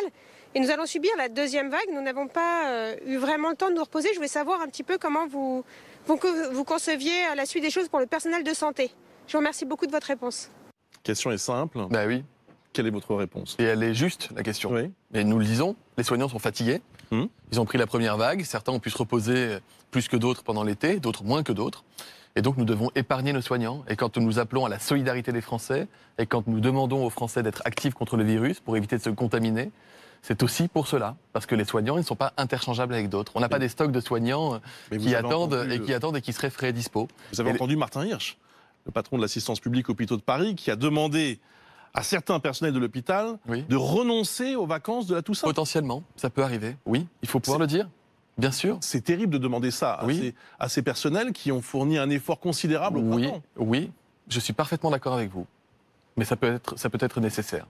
Et c'est pour ça que nous appelons aussi les soignants qui ont été peut-être, pour ceux qui ont été moins mobilisés, ou ceux qui ont une activité réglée qui peut être perturbée dans la période, à venir, comme ils l'ont fait pendant la première vague, à renforcer les hôpitaux, là où les hôpitaux voient une vague de malades arriver, et notamment dans les EHPAD. Et donc il y a des sites qui existent, à la fois à l'échelle des territoires, des régions, puis il y a des sites nationaux que les gens peuvent retrouver, renfort Covid, pour venir prêter main forte dans les EHPAD, prêter main forte dans les hôpitaux. Les étudiants en santé, les internes aussi, l'ont fait et le referont. Vous savez, les soignants, ils répondent présents à chaque fois qu'on a besoin d'eux. Et c'est aussi pour ça qu'ils sont remarquables, mais c'est aussi pour ça qu'il faut les préserver. Question de Julien, maintenant. Il est étudiant. Bonsoir Monsieur le Ministre, je m'appelle Julien, j'ai 22 ans, je suis étudiant en master de bioinformatique et je voulais savoir pourquoi vous prenez des décisions toujours à la dernière minute où les universités par exemple ou les restaurateurs n'ont pas le temps de se préparer. Il faudrait demander au virus, non j'allais faire l'humour, mais il faudrait demander au virus de nous prévenir, de nous envoyer... Comment vous dire? Je comprends parfaitement la question. Alors sur la préparation des universités, je veux dire, Frédérique Vidal a fait un travail remarquable. Sur la préparation des écoles, le ministre Blanquer a fait un travail remarquable. Sur les transports, je rends aussi hommage à mon collègue Djebari qui a fait un travail remarquable. Et dans le domaine professionnel, comme ça je les aurais cités, Elisabeth Borne aussi. Vous avez des protocoles sanitaires partout. Ça a été fixé pendant le déconfinement, pendant l'été, et ensuite on est obligé d'adapter les protocoles en fonction de la circulation du virus. C'est pas la même chose quand vous avez une incidence de 10 cas pour 100 000 habitants ou une incidence de 200 cas pour 100 000 habitants. Et vous vous adaptez en permanence, ce qui ne vous empêche pas d'avoir de la lisibilité et d'être dans l'anticipation, mais forcément, les protocoles peuvent évoluer. Bon, j'entends, tout le monde a bien travaillé. Honnêtement, les universités, il y a un problème. Mais ce n'est pas un problème de travail dans l'université. Ce n'est pas parce que la rentrée aurait été mal préparée. Quand vous mettez les uns avec les autres dans des amphis, même avec de la distance, de la séparation, etc., vous avez forcément un risque. Mais quand je parlais tout à l'heure de politique de réduction des risques, tout à l'heure, Emmanuel Schiff me posait la question de l'impact économique et social de la gestion de crise. Si nous décidions de laisser fermer toutes les universités, pourquoi pas les écoles, et allez, les transports en commun, dans 2 semaines, dans 3 semaines, c'est pas le nombre de chômeurs que nous annonçons aujourd'hui qui... Non mais rendez-vous compte à chaque fois, la politique de réduction des risques, c'est-à-dire dans une situation qui est inévitable, il est inévitable d'aller travailler, de prendre des transports en commun, d'envoyer ses enfants à l'école. Quand je dis inévitable, c'est que c'est trop important pour les familles françaises et pour la France en général. Vous réduisez les risques, vous mettez de la distance, le masque, des protocoles sanitaires. Et ensuite, vous êtes capable de vous adapter en permanence. Et il y a des choses qui, par contre, justifient qu'on mette des mesures de fermeture ou des mesures plus strictes. C'est plus la forme qui est éventuellement condamné. Vous avez entendu ce que dit Julien. Il dit à la dernière minute, honnêtement, la fermeture des bars et des restaurants à Marseille, décidée brutalement, un jeudi soir à Paris. Brutalement. Est-ce que c'était une erreur? Est-ce que c'était votre erreur? Toussaint, on est le 12 août. Il y a 30 ou 35 cas pour 100 000 habitants, moins qu'à Berlin, à Marseille, quand j'appelle la maire de Marseille. Quand j'appelle la maire de Marseille et que je lui dis attention, le virus circule chez les jeunes, il y a un problème avec les bars. Elle me dit oui monsieur le ministre, il y a un problème avec les bars et il y a même des soirées sur des toits à Marseille avec plus d'1 millier de jeunes qui sont sans masque les uns contre les autres. Et madame la maire... La maire a reconnu cela, madame Rubirola, Madame Rubirola en responsabilité, mais en responsabilité, elle a toujours été en responsabilité et nous avons eu des échanges. On s'en est parlé plusieurs fois. Nous avons activé ce qu'on appelle une cellule interministérielle de crise destinée à Marseille, réunissant les élus, le préfet, le directeur général de l'ARS. Vers la fin du mois d'août, nous avons un conseil de défense. Vers la fin du mois d'août, Bruce Toussaint, nous avons un conseil de défense. Je propose et fais acter un couvre-feu sur les bars à 23h. Je le voulais même un peu plus tôt, mais Marseille... Je vais à Marseille. Je fais un déplacement. J'avais même croisé votre ami marseillais. Et je vais ensuite à la préfecture où je rencontre l'ensemble des élus. Nous avons une discussion de 3 heures où je leur dis la situation de votre courbe épidémique, elle est comme ça. Donc, ou on prend des mesures pour freiner la diffusion du virus, ou dans un mois, ça va devenir vraiment problématique. Donc vous dites... Toussaint, s'il y a bien une ville dont les élus ont été préparés et repréparés, et localement et nationalement, c'est Marseille. Après, j'entends les critiques, j'entends que la brutalité d'une annonce peut rester brutale, même quand on vous a préparé pendant 6 semaines. J'entends cela. Surtout pour qu'au bout d'une semaine, mais je vous dis que je suis allé 2 fois. Je suis allé à 2 fois à Marseille en un mois, et nous avons eu énormément de discussions. Ce qui ne veut pas dire qu'on tombe d'accord. Et ce qu'il faut que vous compreniez, c'est quand on dit qu'on fait un dialogue entre le préfet et les élus. C'est qu'il existe ce dialogue. Mais parfois, vous êtes d'accord. Je vais vous citer quelques maires, Nathalie Appéré à Rennes, Martine Aubry à Lille, Michael Delafosse à Montpellier, je vais en citer à droite, Gaël Perdriau à Saint-Étienne. Écoutez-moi. Vous avez changé de méthode après les critiques très vives. Bruce Toussaint, la méthode est restée, elle était la suivante. J'ai appelé l'ensemble de ces maires avant. Donc c'est de la mauvaise foi des Marseillais. Est-ce que ça a posé des difficultés? Est-ce que vous avez entendu les maires des autres communes qui ont basculé le même jour dans des zones d'alerte renforcée poser la moindre objection à cela? On les a rencontrés, le Premier ministre a rencontré, j'étais présent, les présidents des agglomérations, les maires, pendant plus d'1 heure et demie parfois pour leur expliquer la situation sanitaire il y a une semaine. Moi j'ai encore eu quelques maires aujourd'hui, la plupart m'ont dit nous comprenons et nous étions alertés et nous accompagnerons. Il y a encore quelques maires, peut-être qu'ils se feront jour dans les heures qui viennent, qui m'ont dit nous ne sommes pas d'accord avec vos décisions. Quand il y a un désaccord et que vous avez partagé le diagnostic, en définitive l'État est garant de la santé et de la sécurité des Français. Pour conclure, est-ce que malgré tout, dans cette crise, vous reconnaissez une ou des erreurs? Mais je reconnais tout ce que vous voulez. Non, moi, je vous pose la question, est-ce que vous avez, après tout, quand on dirige un ministère de la Santé, comme vous l'avez fait pendant cette crise si exceptionnelle, il y a sûrement des choses qu'on a plus ou moins réussies. C'est presque humain, d'ailleurs. Est-ce qu'il y a des choses que vous regrettez? J'ai eu beau anticiper et même annoncer par avance qu'il y aurait sans doute des files d'attente pour aller se faire tester. Manifestement, il y avait quand même eu des files d'attente pour se faire tester. C'est-à-dire que même en étant capable d'anticiper ce qui allait arriver, on n'a pas réussi. Après, on a réussi et les choses se sont améliorées. Oui, il y a des choses qui vous percutent parce que ça va très vite avec un virus comme celui-ci. Et qu'une semaine, vous avez une opinion qui n'est absolument pas préparée, puis la semaine d'après, elle est préparée pour quelque chose qui est inverse. Donc, je veux reconnaître, quand je vous dis je reconnais toutes les erreurs que vous voulez, c'est pas que je me dédouane, c'est que ma question, c'est qu'est-ce qui nous fait progresser? Qu'est-ce qui nous fait avancer? Est-ce qu'il y a des choses qu'on doit changer pour les semaines et les mois à venir? Moi, je vous dis qu'il y a des choses qu'on va changer encore dans les semaines et mois à venir, parce qu'à mesure qu'on évaluera les actions que nous avons conduites, nous verrons qu'il y en a qui étaient plus ou moins pertinentes et qu'on pourra être capable de les adapter. Les restaurants, par exemple, on a entendu les restaurateurs, on a entendu les élus, on a ressaisi les autorités scientifiques qui nous ont dit les conditions vont être drastiques, mais à ce prix-là, vous pouvez les rouvrir. Pas de problème. Pas de problème. Vous comprenez? On va continuer à en parler. On va continuer à en parler, Olivier Véran. Merci Bruce Toussaint. Je rappelle, tous les matins, toutes les questions sur toute l'actu. Si vous avez des questions, vous les envoyez tous les matins. Avec Roselyne Dubois. Sur BFM et RMC, là, avec Roselyne Dubois, évidemment. Je reviens simplement sur ce que disait Bruce sur l'exemple marseillais. Quand, par exemple, Renaud Muselier, le patron de la région, dépose un recours contre vos décisions, c'est par, par pur intérêt politique? Non. D'ailleurs, Renaud Muselier, que j'avais vu à Marseille, m'a dit, moi je dépose un recours et je suivrai les conclusions du recours. Bon, si le recours, si on est débouté, il a été débouté, nous respectons. Donc c'est de la évidemment. Non, c'est qu'il a voulu aller au bout de ce que la démocratie dans notre pays permet, c'est de contester une décision de politique publique quand on estime qu'elle n'est pas juste. Le droit a jugé que notre décision était la bonne, et Renaud Muselier s'y est plié, et c'est tout à fait sain et normal. C'est pas la même chose quand vous avez des élus qui disent moi j'appelle les gens à la désobéissance. Mais quand des élus marseillais vous disent on n'a pas été prévenus, jamais. Ou en tout cas, simplement, les discussions avec le préfet n'ont pas abouti, etc. Je vous ai répondu en ouvrant mon agenda pour que chacun puisse se rendre compte que des concertations, il y en a eu. Peut-être que c'était pas assez. Peut-être que j'ai pas été convaincant. Peut-être que j'ai pas été bon dans la façon de leur dire des choses. En tout cas, je peux vous dire que c'est probablement la ville avec laquelle j'ai eu le plus de contacts s'agissant des élus. Et c'est une ville de cœur, encore une fois, je l'ai déjà dit, mais je suis fils de Marseillais, j'adore cette ville. Et vous considérez que certains élus marseillais ont menti? C'était un déplacement qui n'était pas simple. Vous considérez que certains élus ont menti à Marseille? Vous considérez que certains élus à Marseille ont menti dans leurs déclarations qui ont suivi justement vos décisions? Mais non, je pense que c'est une question de perception. Peut-être que c'est une question de perception. Il n'y a jamais eu la volonté de cibler ou de punir. Pardon, mais c'est... Enfin, ça n'a aucun sens. On avance. Olivier Véran face à BFM ce soir et face aussi aux réseaux sociaux. Benoît Galeret, c'est à votre tour d'interroger le ministre.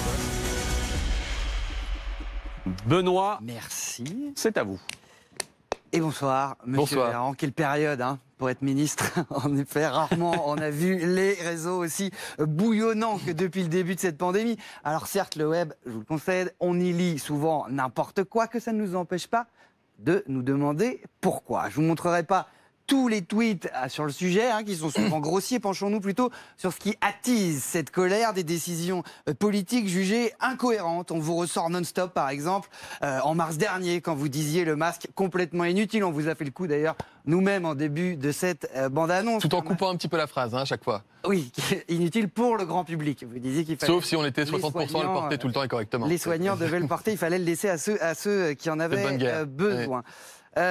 Puis sont venues les fermetures des bars, alors que les transports en commun, les écoles restent ouvertes. Ajoutons à cela les tests qu'on nous dit essentiels, mais les témoignages parlent de résultats qui mettent parfois des jours et des jours à arriver. Alors, on vous le concède, une crise est inédite, ce gouvernement qui s'adapte au fur et à mesure. Les internautes, eux, ils parlent plutôt de mensonges, d'opacité, voire, attention, de complot. Alors, je vous rassure, les versions diffèrent. Du coup, peut-être qu'elles s'équilibrent, hein. Il y a ceux qui vous accusent de minimiser la pandémie pour laisser rouler l'économie et d'autres, au contraire, de noircir le tableau pour instaurer une dictature sanitaire. Alors, le terme revient très souvent en ligne. Ce sera donc ma première question. Que répondre à des Français qui ont l'impression de vivre dans une dictature sanitaire? Est-ce que vous avez seulement envie de leur répondre, d'ailleurs? Oui, parce que moi, je suis toujours dans le dialogue. De façon générale, si on s'extrait 2 secondes de la crise sanitaire, je suis, pour le coup, franchement inquiet des dérives sur les réseaux sociaux, de la libération d'une parole violente, sous couvert d'anonymat, mais même pas tout le temps. Pas tout le temps. Et je suis inquiet de voir cette dérive, un peu à l'américaine, qu'on critiquait dans l'Amérique pré-Trump il y a quelques années, et dont il faut constater qu'hélas, aujourd'hui, elle inonde les réseaux sociaux. Je suis un pratiquant des réseaux sociaux et je ne considère pas que les réseaux sociaux soient à jeter. Vous lisez ce qu'on écrit sur vous? Je dis juste, j'ai pas le temps. Des fois, on m'envoie, quand un humoriste m'encense dans une vidéo, je reçois des textos de condoléances, donc je finis par m'y intéresser. Mais vous sinon, parlez de Jean-Marie Bigard. Je ne vois pas. Honnêtement, hein. Vraiment, j'ai pas le temps. Venez avec moi une journée, vous verrez. Mais revenons au sujet de fond. Le complotisme est quelque chose qui m'inquiète. Et je pense que le complotisme est en partie animé par des gens qui ont des intentions politiques plus ou moins cachées. Et le complotisme a fait des dégâts dans beaucoup de démocraties dans le monde. Le Brésil a basculé de la gauche de Lula à l'extrême droite de Bolsonaro en 4 semaines. L'Amérique de Trump, il y a des exemples partout. Ça m'inquiète pour l'avenir démocratique dans notre pays. Vous avez eu une série télé assez connue sur une chaîne concurrente qui montrait la montée au pouvoir, l'ascension au pouvoir de quelqu'un qui, justement, dans une espèce de légitimation de la violence sociale, teintée de complotisme, finissait par se faire un nom en quelques semaines, accéder au pouvoir. Je ne dis pas que la France est prête à ça, et j'espère vraiment que non, mais je peux vous dire que je combats ça de toutes mes forces. Et que la réponse, excusez-moi que ça vous inquiète, la réponse, ça s'appelle la conférence de presse du jeudi soir où nous montrons les courbes, y compris les modélisations, même quand elles font peur. Et quand vous montrez une modélisation, vous avez toutes les chances de vous planter, puisque par définition, votre objectif, c'est de les faire mentir, les modèles. Parce que l'action que vous menez, elle doit les faire mentir. Ce qui fait que si, finalement, y a moins de malades que prévu, on vous dira « Ouais, je vous avais dit, le virus n'était pas grave, ou il avait muté, etc. » Et si vous avez plus de malades que prévu, c'est « Vous voyez, on vous avait dit, vous êtes incompétent. » Donc, de toute façon, sur les réseaux, un côté perdant pour le gouvernement. Mais peut-être que votre communication, je me permets de vous a peut-être parfois ajouté au trouble. Elle a en tout cas été souvent épinglée sur les réseaux. La dernière en date, c'est Frédérique Vidal, la ministre de l'Enseignement supérieur. C'était hier soir, seulement, c'est tout neuf. Une photo d'une grande tablée, vous le voyez, sans masque, dans un lieu clos, on le précise, sidérant, faites ce que je dis, pas ce que je fais, lit-on en commentaire. Et en plus, elle s'en vante sur les réseaux, c'est elle-même qui publie ça. Vous, en découvrant cette photo, ou alors si vous la découvrez ce soir, je ne sais pas si vous l'aviez vue. On vous l'a pas envoyée celle-là, visiblement. Encore une fois, l'idée de commenter une photo, ils sont à table, ils vont manger, ils vont boire, ils ont enlevé le masque. Voilà. Je pense que quand vous mangez et que vous installez au restaurant, vous enlevez votre masque. Oui, mais moi je ne fais pas des conférences les jeudis pour rassurer les Français en essayant de gérer un gouvernement. Encore une fois, je m'extrais 2 secondes de ce cadre-là. Ce qui est sûr, c'est qu'on n'a pas le droit à l'erreur, ni en communication, ni en gestion. Que parfois, même sans en commettre, on a le sentiment d'en avoir commis quand on voit les réactions des gens, qu'il ne faut pas s'arrêter à ça, mais qu'il faut être à l'écoute. Et quand je dis que ça m'inquiète, c'est que je pense qu'il faut qu'on ait une réflexion sociétale sur la lutte contre cette forme de violence qui s'exprime à travers les réseaux sociaux et qui s'exprime aussi au-delà des réseaux sociaux. Je vous dis, c'est l'un de mes engagements politiques qui est très fort. La démocratie, c'est un bien qui est précieux. C'est un bien qui est fragile. Et beaucoup de pays autour de nous ont pu basculer.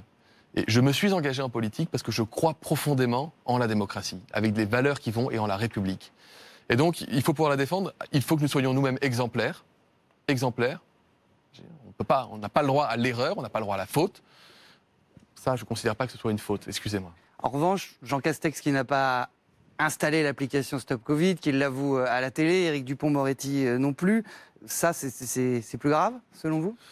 Moi, je préfère un Premier ministre qui est honnête et qui n'a pas téléchargé Stop Covid qu'un ministre qui ment et qui aurait pas télécharger Stop Covid. Donc je lui suis gré, je pense que les Français aussi, d'avoir dit la vérité. Et en plus, ça nous engage, avec Cédric Hall, secrétaire d'État au numérique, on a décidé qu'on allait relever le défi, qu'on va tout mettre en œuvre pour que Jean Castex ait envie de lui-même de télécharger l'application. On fera une communication dans les prochains jours, vous verrez, ça va dépoter, mais ça nous a challengés. Quand on vous demandait tout à l'heure ce que vous aviez raté dans cette crise, Stop Covid, c'est un ratage ? C'est un ratage. En tout cas, il y a moins d'utilisateurs que chez les pays voisins. De ce point de vue-là, c'est pas un succès. Par contre, on a plus de notifications en France que chez nos voisins allemands. Donc, si l'impact était combien l'ont téléchargé, bah, on a perdu. Mais si l'impact, c'est où est-ce qu'il est le plus utile, on a plutôt gagné. Mais néanmoins, on n'est pas très bon. Et donc, on va changer notre fusil d'épaule et réactiver un dispositif numérique qui sera utile pour les Français. Parce qu'il n'y a pas de raison que le numérique ne puisse pas nous aider dans cette guerre. Voilà. On vous voit très peu répondre sur Twitter. Vous disiez, vous en tenez aux déclarations officielles. Vous vous permettez, je vois, une fois de donner une précision à un journaliste du Monde, une autre fois de reprendre Bernard-Henri Lévy qui parlait de malades imaginaires. Vous lui expliquez qu'il va un petit peu loin. Vous n'avez pas l'impression parfois que dans cette crise, les People, les BHL, les Bigard, les Bedos, pour citer qu'eux, et leurs tribunes qui ont tellement circulé, elles vous ont finalement fait plus de mal que l'opposition ? De mal à qui ? À votre message. Ils l'ont quand même fortement brouillé. Bah, le message, il a été brouillé. Il est brouillé à longueur de journée sur un certain nombre de chaînes et de plateaux où il y a des gens qui se disent experts parce qu'ils ont un diplôme de médecine, qui n'ont rien à voir avec l'épidémiologie, pas plus que moi, et qui disent exactement l'inverse de ce que disent tous les scientifiques cohérents et à peu près sérieux dans un consensus. Moi, ça me fait mal. Il y a une chaîne concurrente sur laquelle j'ai zappé la dernière fois. J'ai vu un professeur qui était très scénique, très tendu, et qui racontait strictement n'importe quoi. Alors, ça, je peux vous dire que ça fait monter un peu la tension, parce que je me dis, ça peut faire des dégâts dans l'opinion. Pas dans l'opinion vis-à-vis de nous, mais dans l'opinion vis-à-vis de la façon de lutter contre le virus. C'est pour ça que je vous remercie de m'avoir invité. J'espère que je ne dis pas trop de bêtises, et j'espère que je convaincrai un maximum de gens qui nous regardent, non pas parce que j'ai envie de leur plaire, mais parce que je veux qu'ils puissent entendre le message derrière, qui est le message principal, c'est qu'ils sont acteurs de la lutte contre le virus, et qu'on y arrivera. Oui, mais on voit par exemple, le professeur Raoult, pour ne citer que lui encore une fois, a perdu quand même des soutiens en ligne. À force de retourner sa veste, il a quand même perdu certains soutiens. Il n'est pas cru comme au début de cette crise. En revanche, les gens qui ne croient plus le professeur Raoult ne croient pas pour autant le gouvernement. On se retrouve, comme on peut le voir aux États-Unis, vous le disiez, quand Trump balance énormément de fake news, avec des gens qui ne croient finalement plus rien. Comment on fait quand on est un scientifique comme vous pour rétablir une vérité, pour essayer de ne serait-ce qu'un lien sur lequel on peut débattre avec ces Français qui parlent de dictature sanitaire, etc., et qui balancent ce discours très violent dont vous parlez et que vous voulez combattre. Le combattre, d'accord, mais avec quelles armes ? Est-ce que je peux vous renvoyer la question ? Est-ce que vous croyez que le niveau de confiance des Français dans l'autorité médiatique, il est meilleur que le niveau de confiance des Français dans l'autorité scientifique ? Moi, je ne crois pas. Et politique non plus. Et c'est un problème. C'est un problème. Si les gens ne croient plus en l'information qu'on leur délivre, avec des vecteurs d'information sérieux et rigoureux comme des journalistes diplômés, c'est un problème. Si les Français ne croient plus, ou en tout cas une partie des Français, il ne faut pas dire les Français, une partie des Français, que j'espère la plus faible possible, ne croient plus en la parole scientifique, ne croient plus en la parole politique. C'est pas nouveau, ça date pas de la crise. Vous l'avez vu monter. J'avais regardé les commentaires d'un article, je crois que c'était du Figaro en ligne, sur à peu près le même article publié à 10 ans d'intervalle. Et vous regardez la nature des commentaires, c'est à croire qu'il y a eu... On se demande ce qui s'est passé pendant ces 10 ans. Donc, on a un vrai problème d'autorité morale, d'autorité scientifique, d'autorité médiatique. Quand je dis autorité, c'est pas pour en imposer aux autres, c'est au sens l'autorité des gens qui font autorité parce qu'ils sont compétents. Donc, j'ai envie de vous dire, travaillons ensemble, parce que non mais pas politiquement, travaillons ici avec nos opposants politiques, mais faisons en sorte d'envoyer aux Français le message que finalement celles et ceux qui informent, celles et ceux qui font de la recherche, celles et ceux qui soignent, ou celles et ceux qui passent leur journée et leur nuit essayer de les protéger d'une épidémie, sont des gens qui leur veulent du bien. Et sont des gens qui ne passent pas leur journée à leur mentir. Et là, on aura tous franchi une étape. Une étape qui, à mon avis, nous amènera vers un peu plus de respect de la démocratie. On avance encore, Olivier Véran. Merci, Benoît Gadrin, qu'on retrouve tous les matins avec Bruce Toussaint. Il y a un aspect des choses qu'on n'a pas encore abordé, ce sont les coulisses, ce qui se passe derrière, l'aspect plus politique. Pour en parler, celle qui est notamment tous les samedis à 13h sur BFM TV. Samedi, ce sera avec Jean-Luc Mélenchon, je le précise tout de suite. C'est avec Routel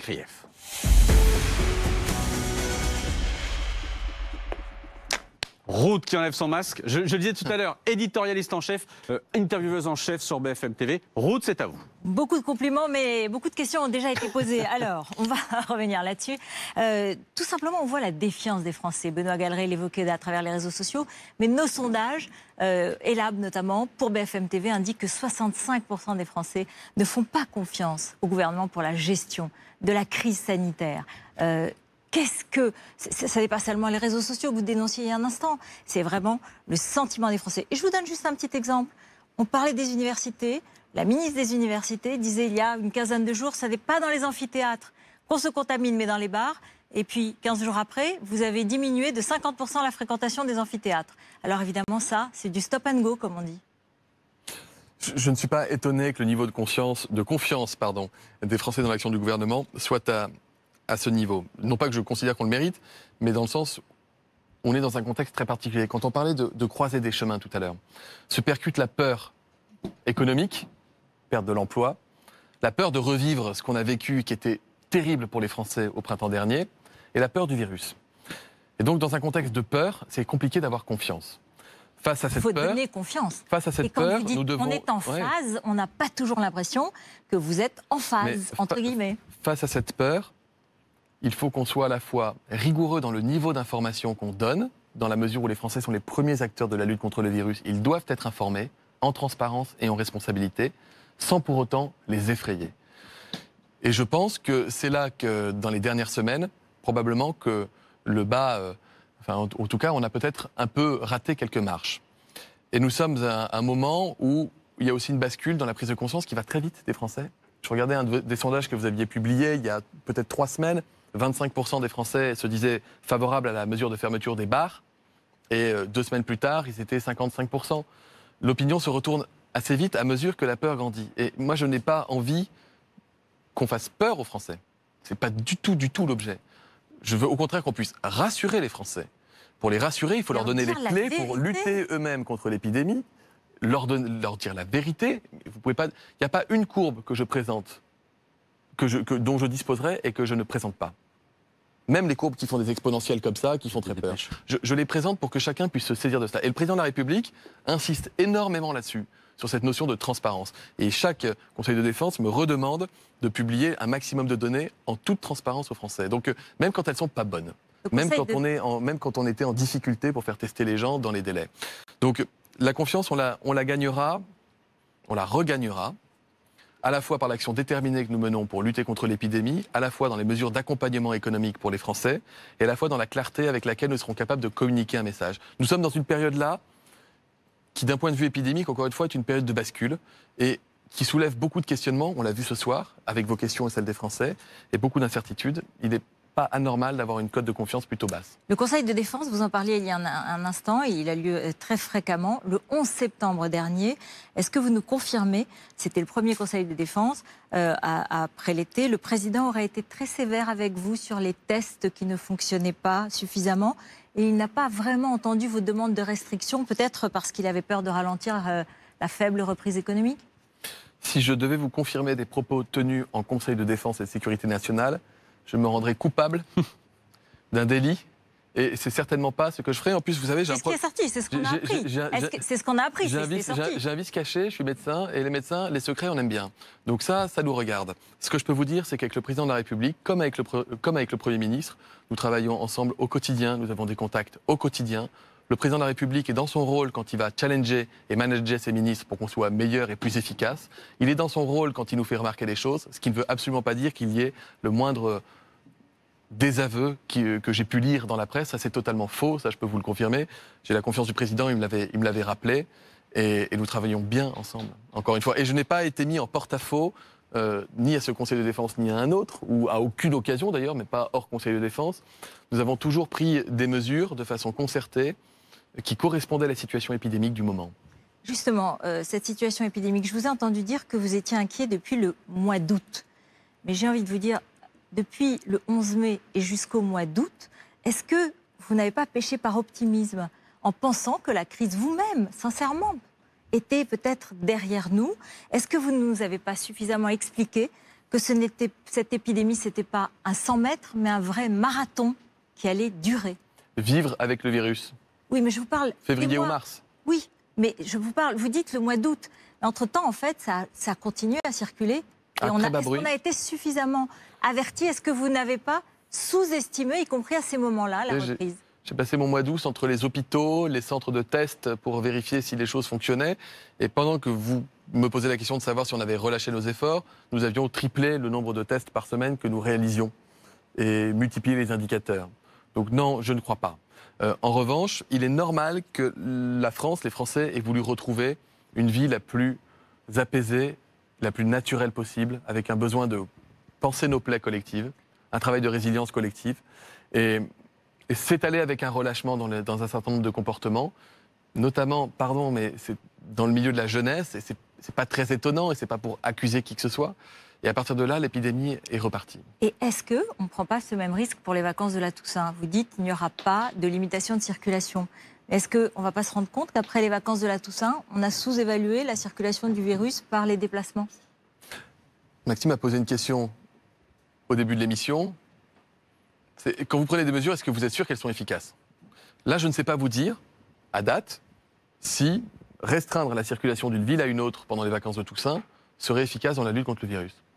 Donc avant de prendre une mesure comme celle-ci, qui est une mesure difficile pour les Français, il faut qu'on soit sûr qu'elle puisse avoir une efficacité. Donc encore une fois, à ce stade, sous couvert que l'épidémie ne nous joue pas encore des tours dans les jours qui viennent, il n'y a pas lieu de le penser. Par contre, ça ne m'a pas empêché de véhiculer un message de plus grande vigilance encore pendant ces vacances de Toussaint. Je voudrais paraphraser aussi La Cigale et la Fourmi sur le plan de l'hôpital. Qu'avez-vous fait cet été, je reviens à cet été, pour anticiper le retour de l'épidémie dans l'hôpital? Vous nous parlez de 12 000 lits de réanimation qui seraient disponibles pour le Covid. Sauf que tous les jours, les médecins que nous recevons sur nos plateaux, et ceux qui sont sérieux le plus souvent, et ils sont la majorité de ceux que nous recevons sur le plateau, nous disent qu'ils n'ont pas de bras, que rien n'a changé dans la gouvernance de l'hôpital et que ça n'a pas été suffisamment anticipé, ce retour de l'épidémie. Alors, si vous posez la question de savoir si on a pu construire des unités de réanimation complètes avec respirateurs pendant l'été, la réponse est non. Mais et vous les avez bras, déjà et la les réponse. bras. Les bras, ce que j'ai répondu tout à l'heure en sincérité, nous n'avons pas de soignants cachés qui attendraient, pour le coup, les bras croisés. Dans l'éventualité, on aurait besoin d'eux. Nous avons des aides-soignantes, des infirmières, des médecins retraités, des étudiants, des gens qui ont quitté l'activité, qui sont revenus pendant la période épidémique et qui pourraient être amenés à revenir si la situation l'exigeait. Nous avons, pas nous, les hôpitaux et les équipes ont engagé des programmes sans attendre de formation d'infirmières, par exemple, en réanimation pour que ces infirmières puissent venir le moment venu pour compléter les équipes. Des infirmières de bloc opératoire qui se forment à la réanimation, des internes qui se forment à l'activité de réanimation. Donc le personnel se forme dans les hôpitaux. On ne peut pas, comme ça, créer et cloner des 10 000 soignants, 10 000 médecins du jour au lendemain. Vous ne pouvez pas me dire qu'il y a 12 000 lits. Mais je vous dis, Hôtel Krief, qu'il y a 5 000 lits de réanimation et que nous pouvons monter à 12 000 lits si la situation l'exige, c'est-à-dire au détriment des activités programmées et des blocs opératoires. Pendant la crise Covid, nous sommes montés au-delà de 7 000 lits alors que nous n'en avions que 5 000. Comment nous avons fait ? Nous avons déprogrammé des soins et transformé des blocs en salles de réa. C'est-à-dire des unités qui sont capables de changer d'activité au gré des besoins. Oh, je voudrais qu'on revienne sur Marseille, on en a beaucoup parlé. Un conseil scientifique proprement marseillais. Vous qualifieriez cela d'acte de séparatisme? Non, mais à nouveau, je ne crois pas que ce soit... Non, mais qu'est-ce que vous en pensez? Je ne crois pas que ce soit une volonté de la population marseillaise. Je reçois beaucoup de messages de gens qui habitent Marseille et qui sont inquiets de la situation épidémique et qui sont conscients que les mesures qui sont prises ont pour objet de les protéger. C'est l'image que je retiens. Et après, honnêtement, je n'ai pas vocation à tout commenter, Hôtel Krief. Enfin, vous pouvez répondre quand même. Ça vous a choqué, ça vous a surpris, ça vous ennuie parce que ça défie la politique sanitaire nationale? Ce n'est pas un défi. Je ne le prends pas comme un défi. Je ne le prends pas comme un défi. Il y a des scientifiques. Vous savez, j'ai vu beaucoup de médecins et beaucoup d'universitaires marseillais quand je suis allé à Marseille il y a 3 semaines. En réanimation. J'ai d'ailleurs emmené des élus avec moi qui ne sont pas sortis indemnes de la visite de la réa. On ne sort pas indemne quand on va visiter une réanimation avec des patients jeunes intubés sur le ventre. Et il y avait des grands noms de la médecine marseillaise dans un amphithéâtre quand j'y ai fait ma conférence de presse, parfaitement conscients, qui ont d'ailleurs publié une tribune dans laquelle ils expliquent que la situation sanitaire les inquiète à Marseille. Et donc, je crois que Marseille dispose des meilleurs médecins français possibles et imaginables, et je leur fais pleinement confiance pour s'occuper des malades. Bon, vous n'avez pas répondu à cette question. Le conseil scientifique en soi, c'est une bonne idée finalement, parce que je vois que par exemple le professeur Côme, dans son dernier livre Urgence sanitaire, dit finalement ils étaient dirigés, tous ces conseils, par des spécialistes du sida. Pourquoi est-ce que ce n'étaient pas des infectiologues? Pourquoi ce n'étaient pas des épidémiologistes, des spécialistes de santé publique? Il y en avait à l'intérieur, mais ce n'étaient pas les patrons de ces conseils, de ces différents conseils. Il y en a eu au moins 2, le CARE et le Conseil scientifique. Est-ce que c'était la bonne idée? Le Conseil scientifique, moi je l'ai souhaité, justement pour avoir un éclairage scientifique sur des décisions de politique sanitaire, indépendamment de ma propre administration. Parce que j'estime qu'il est compliqué de demander aux mêmes personnes de faire de l'évaluation des risques, de planifier les actions, d'organiser, de mettre en place ces actions et les évaluer. C'est jamais très sain. Et donc j'ai souhaité disposer de conseils scientifiques à côté de ceux qui mènent la politique pour à la fois faire de l'évaluation, de la prospective et nous accompagner dans les décisions et nous dire quand ça allait et quand ça allait pas. Et j'ai fait le souhait initial d'avoir de la polyvalence dans ce conseil scientifique, d'avoir une sociologue, d'avoir un spécialiste des réseaux sociaux aussi, d'avoir un médecin généraliste de ville, d'avoir des infectiologues, des pneumologues ou des réanimateurs, des virologues, parce que je crois profondément à cette méthode de travail polyvalente, avec des gens qui sont venus, qui nous aident énormément, et que je remercie pour ça, et qui ont beaucoup éclairé nos décisions de politique publique. Deux petites questions. Pardon, petite parenthèse, demain matin, 8h35, RMC BFM TV, Jean-Jacques Bourdin reçoit Jean-François Delfrécy, le patron du Conseil scientifique. Je referme la parenthèse. Deux petites questions. Et vous avez noté qu'ils sont indépendants. Oui, justement. Ils sont indépendants. Ils avaient recommandé, par exemple... Et c'est précieux. On ne voulait pas avoir un conseil qui nous répondrait. Ils sont indépendants. Ils se saisissent, ils rendent des avis, nous les rendons publics en transparence. Olivier Véran, ils avaient par exemple recommandé un contrôle aux frontières au début de l'été, en juillet, parce qu'il y avait des arrivées qui les inquiétaient. Est-ce que vous nous dites aujourd'hui qu'on est un pays qui, aux frontières, contrôle suffisamment, alors qu'on sait qu'autour de nous, il faut au minimum un test, il y a des quarantaines. Est-ce qu'aujourd'hui, ces recommandations du Conseil scientifique ont été suivies? Un, il y a beaucoup de frontières qui sont fermées. Deux, quand les frontières sont ouvertes et que le virus circule dans le pays, nous exigeons des tests réalisés dans les 72 heures avant leur arrivée. Trois, lorsque le test n'est pas faisable et que les personnes sont des ressortissantes même françaises, nous les testons à l'aéroport en France. 4, nous avons, contrairement à ce que je lis ou entends ça et là, des caméras thermiques dans les aéroports parisiens. Ça ne marche pas terrible. Ouais. Et ça, je l'avais dit, que ça ne marcherait pas terrible. Je crois que le directeur de l'aéroport de Paris me disait que sur 600 000 personnes flashées, je ne vais pas vous dire de bêtises, il y avait eu 30 personnes qui avaient de la fièvre et une qui avait le Covid. Bon, donc quand j'entends des politiques dire qu'il n'y a toujours pas de contrôle dans les aéroports, si, mais juste les gens ne s'en rendent pas compte. Vous avez les mesures sanitaires et de prévention dans les frontières. Après, vous avez des pays qui obligent à présenter un test quand vous rentrez chez eux par l'avion. C'est pas notre cas. Et qui ne vous demandent rien quand vous passez par la route. Et quand c'est des pays frontaliers, je ne suis pas sûr de la cohérence. Donc je crois qu'on a une cohérence dans cette politique vis-à-vis des frontières et que nous travaillons avec nos partenaires et nos voisins. Le 15, c'était une bonne idée de faire comme seul numéro d'appel. Est-ce que ça, c'est pas une des leçons de la première vague? Un numéro qui a été totalement, complètement bouché, entre guillemets, qui a été complètement encombré et qui a empêché beaucoup de malades de pouvoir communiquer leurs problèmes? Disons qu'au stade où nous avons demandé aux Français d'appeler le 15 quand ils pensaient avoir le Covid, nous étions au stade où tout malade suspect était isolé à l'hôpital. Systématiquement testé. C'est le stade où on voulait que le virus ne circule pas. Un, qu'il ne rentre pas dans le pays, et deux, qu'il ne circule pas. Contamine Montjoie, on aurait pu prendre une balle, j'allais dire, c'est-à-dire l'épidémie aurait pu commencer bien plus tôt s'il n'y avait pas eu des médecins qui s'étaient dit, tiens, là c'est peut-être un Covid, et si l'ARS, la fameuse, l'Agence régionale de santé, n'était pas intervenue sur place pour dire, on va vérifier qu'il n'y ait pas d'autres malades. Et on avait hospitalisé les malades, et ensuite les gens étaient rentrés. Donc ce système-là était vraiment important à un moment où on ne pouvait pas se permettre de perdre de vue le moindre cas positif de Covid.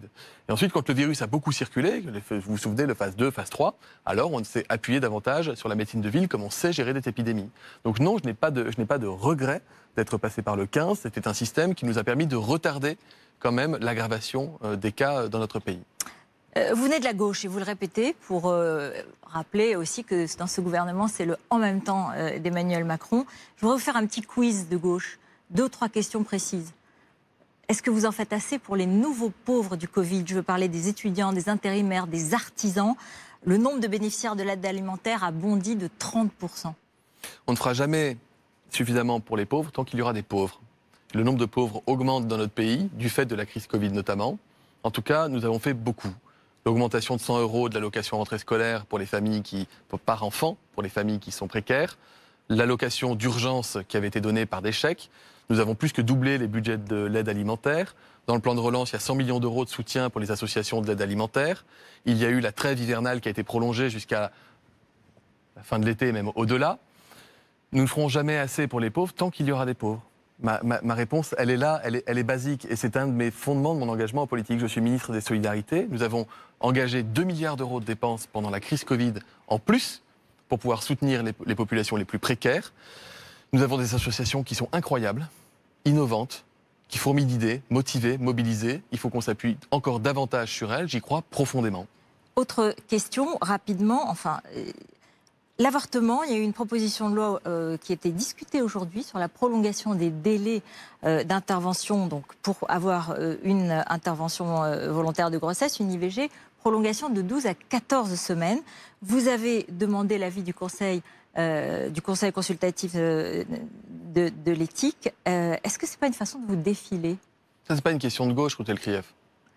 Ça dépend. Quand on pense qu'il y a 3 000 ou 4 000 femmes qui sont obligées de quitter la France parce que les délais sont dépassés, on peut considérer que c'est une aide pour les femmes. Je reformule votre question de gauche. C'est comment faites-vous pour faciliter l'accès à l'avortement aujourd'hui aux femmes qui en ont besoin? La question essentielle, elle est là. Pendant le confinement, j'ai pris un arrêté qui a étendu de 7 à 9 semaines d'aménorrhée, c'est-à-dire d'absence de règles, l'avortement, y compris à domicile, y compris par télémédecine, en pensant à ces jeunes femmes, parfois mineures, qui n'osaient pas dire à leurs parents qu'elles avaient besoin d'aller au planning familial, parce qu'on était en plein confinement. Elles ont pu tout faire par télémédecine. Ça, c'était une mesure de solidarité. Et ça a été efficace. Quand nous multiplions les budgets pour les plannings familiaux, lorsque nous développons des centres qui sont capables de faire de l'IVG, lorsque nous luttons, et ça les gouvernements précédents l'ont très bien fait, contre la désinformation, lorsque nous luttons contre les campagnes honteuses comme celles qu'on a pu avoir dans le métro en janvier 2020, ça, nous faisons une politique qui est sociale, mais je crois que c'est une politique qui est assez consensuelle aujourd'hui dans notre pays. Le problème du 12 à 14 semaines, Routel Krief, il n'est pas sur un problème de fond.